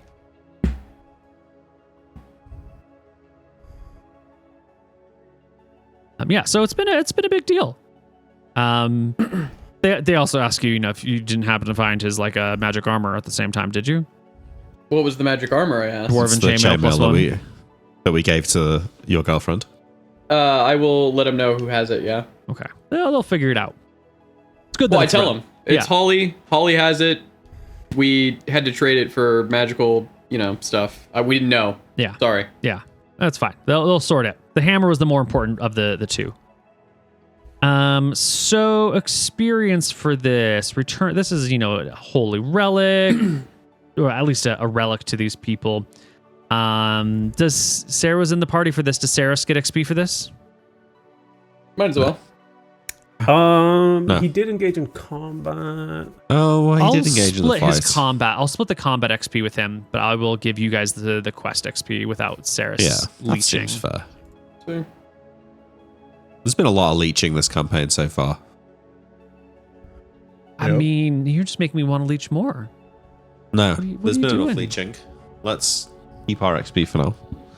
Okay. Our dwarves do +5 to hit. They had 5 hit dice, 15 AC, 1 attack, movement speed 6. Each dwarf was worth 5. This is there were 4 of them. There was also the halfling thief who didn't really fight. So He was defeated there, wasn't he? sort of. I'm giving partial experience for him. Do I get +1 experience for slapping him? Each party member can take home plus 848 XP. Not bad. I'll take it. You're not going to like this, Neil, but with the 300 for casting whole person, that just about levels me up. Give me the number one more time. 848. That's good. We can do some levels. You say just about, as in it doesn't quite get you there, No, it does, but it's close though. but it does. You do level. Yes. He Okay, squeaks okay. over the line. As you know, sometimes your words are confusing to my dense, thick, stupid American ears. I don't understand your speech. But I think you don't need to prep for my level up because I think I'm just rolling on all the spells available to me, aren't I? Absolutely. I do You what- not. I do not level up, by the way. Okay. You are now Not level yet. We still get 6, Riven? 6. Yeah. Well, Riven, this is perfect. We'll level you up, and that'll be our session. Yeah. So you Let's roll go.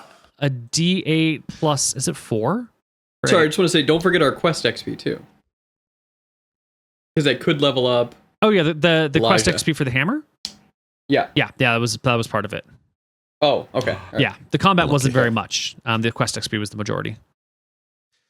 So it's D10 plus 4, D8 plus 4. D8 plus 4. Yeah. Sneaky beaky. No, I think that's what you just said. Sorry. Maybe I'm misremembering. Right. I've rolled so well so far. I'm due a low one, but I'm not accepting it. Oh my! Take another 10. That's good. 10 more HP for Riven. It's a 62 now. Unfathomable. Yeah.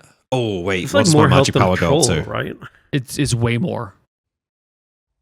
My magic power now goes... It's been going up by, I think, 4? But Doesn't not it- anymore. It goes up by 10. You go up to 30 Fuck MP yeah. at 6th level. Fuck yeah. That's such a big boost. Yes. Fuck, I need Right. it. I need it. You'll be there probably after the next experience doling, maybe. I And need you 1.3k. Oh yeah. You need 60,000 for 7th level. Okay. Yeah. And It's do I not get a long. bonus to hit?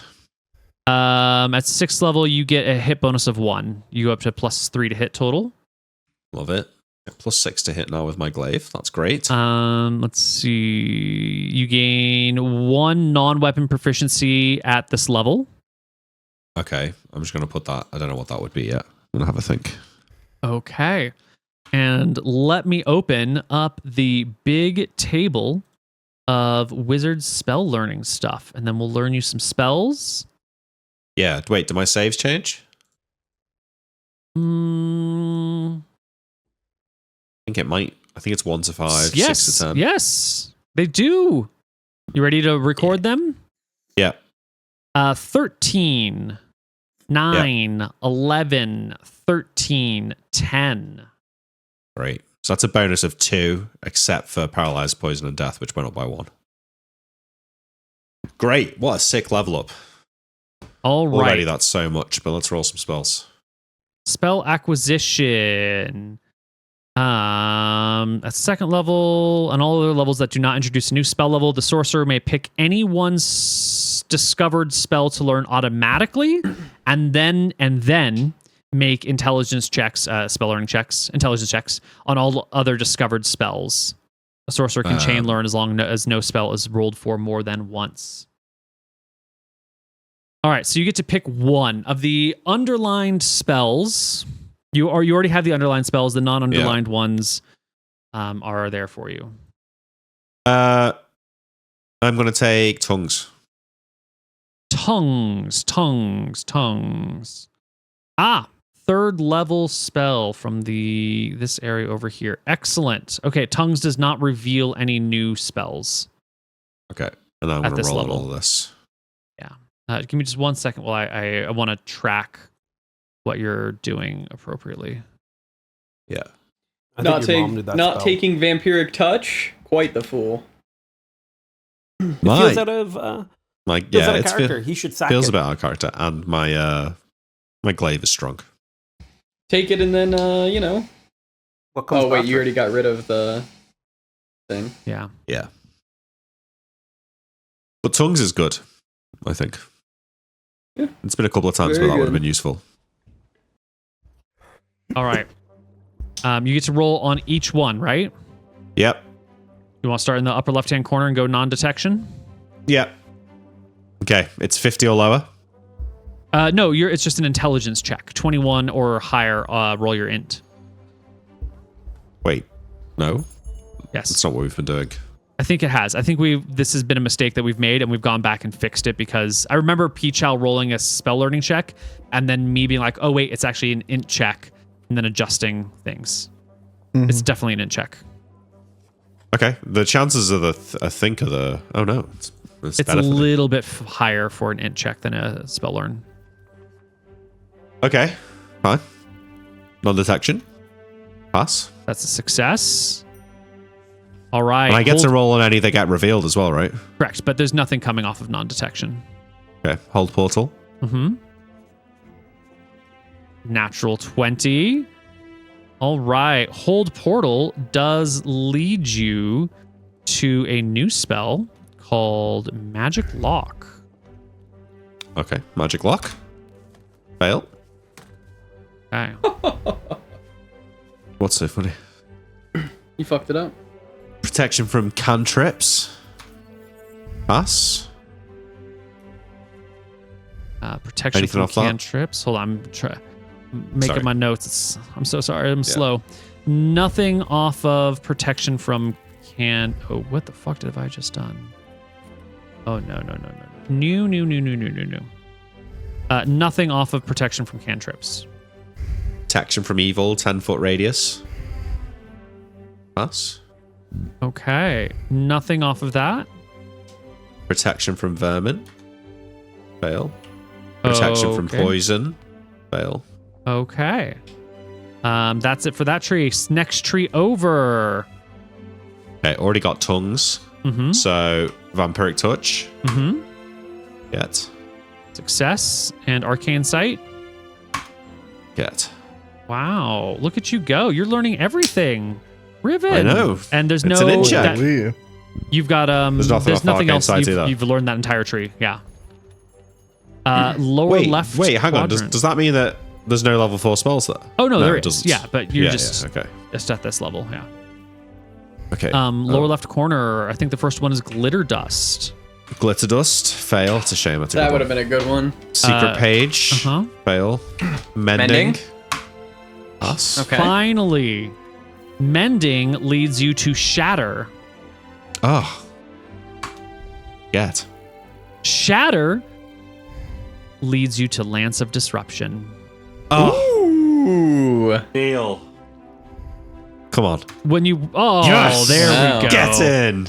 I've been waiting. yeah. I have been Damn. waiting. This is the greatest level up ever. That's a good spell for going on the water, too. Going on a boat Absolutely. adventure. And the last one is conjure simple Wait, object. give me... Sorry, yeah, just let me catch up to all the edits Let I him have cook. to keep making. Lance of Disruption. I could feel that Lance of Disruption made sense for Riven. Well, hopefully you feel like it makes sense that it comes from mending. First you mend things, then you shatter things, then you Lance of Disruption the things. Yeah, I guess so, yeah. I was expecting it to be after Melfs, maybe. Or something, I'm not sure. Okay. On the other side of things, I think it's just conjure simple object. Yeah. Yeah, I think that's it. Which is Nice. another 31. Anything from Which that? leads to? Yes, that leads to Monster Summoning 1. Ooh. Oh, it's a shame. What? It's really bad monster summoning. Unless have you changed it, Neil, to make it good? I don't remember. I'd have to take a look. You probably should, because it's like Monster they are Summoning the 1 worst is pretty spells. rough. Yeah. All right, great. I mean, as far as level ups go, I've got +1 to hit. I've got a glaive proficiency. I've added 50% to my MP. I rolled well on my saves. On my health. I improved my saves, and I cast loads of new spells and got a really good combat damage spell as well. So it's about as good as it gets as far as level ups go. Yeah. Wow. Well, All right. sometimes things go well for you. Sometimes, yeah. I don't We want to wait. hear you ever complain again. No, I'm not complaining now. All right, that's going to be our session for today. When we come back next week, odds, learning about Berenza, probably some adventures, maybe fighting this warlord, getting some things, and leaving Barodia behind, leaving Aknara behind. And once we leave Aknara, I'm going to redo some of our personal quest spells, because there's a lot of personal quests in and around Aknara. So we'll get a refresh on personal quests as they. But we can come back to them though when we reset. Yeah, of course. Yeah. All right, that's it for our Bye-bye. session today, everybody. Right. Thanks for watching. Check out the Patreon.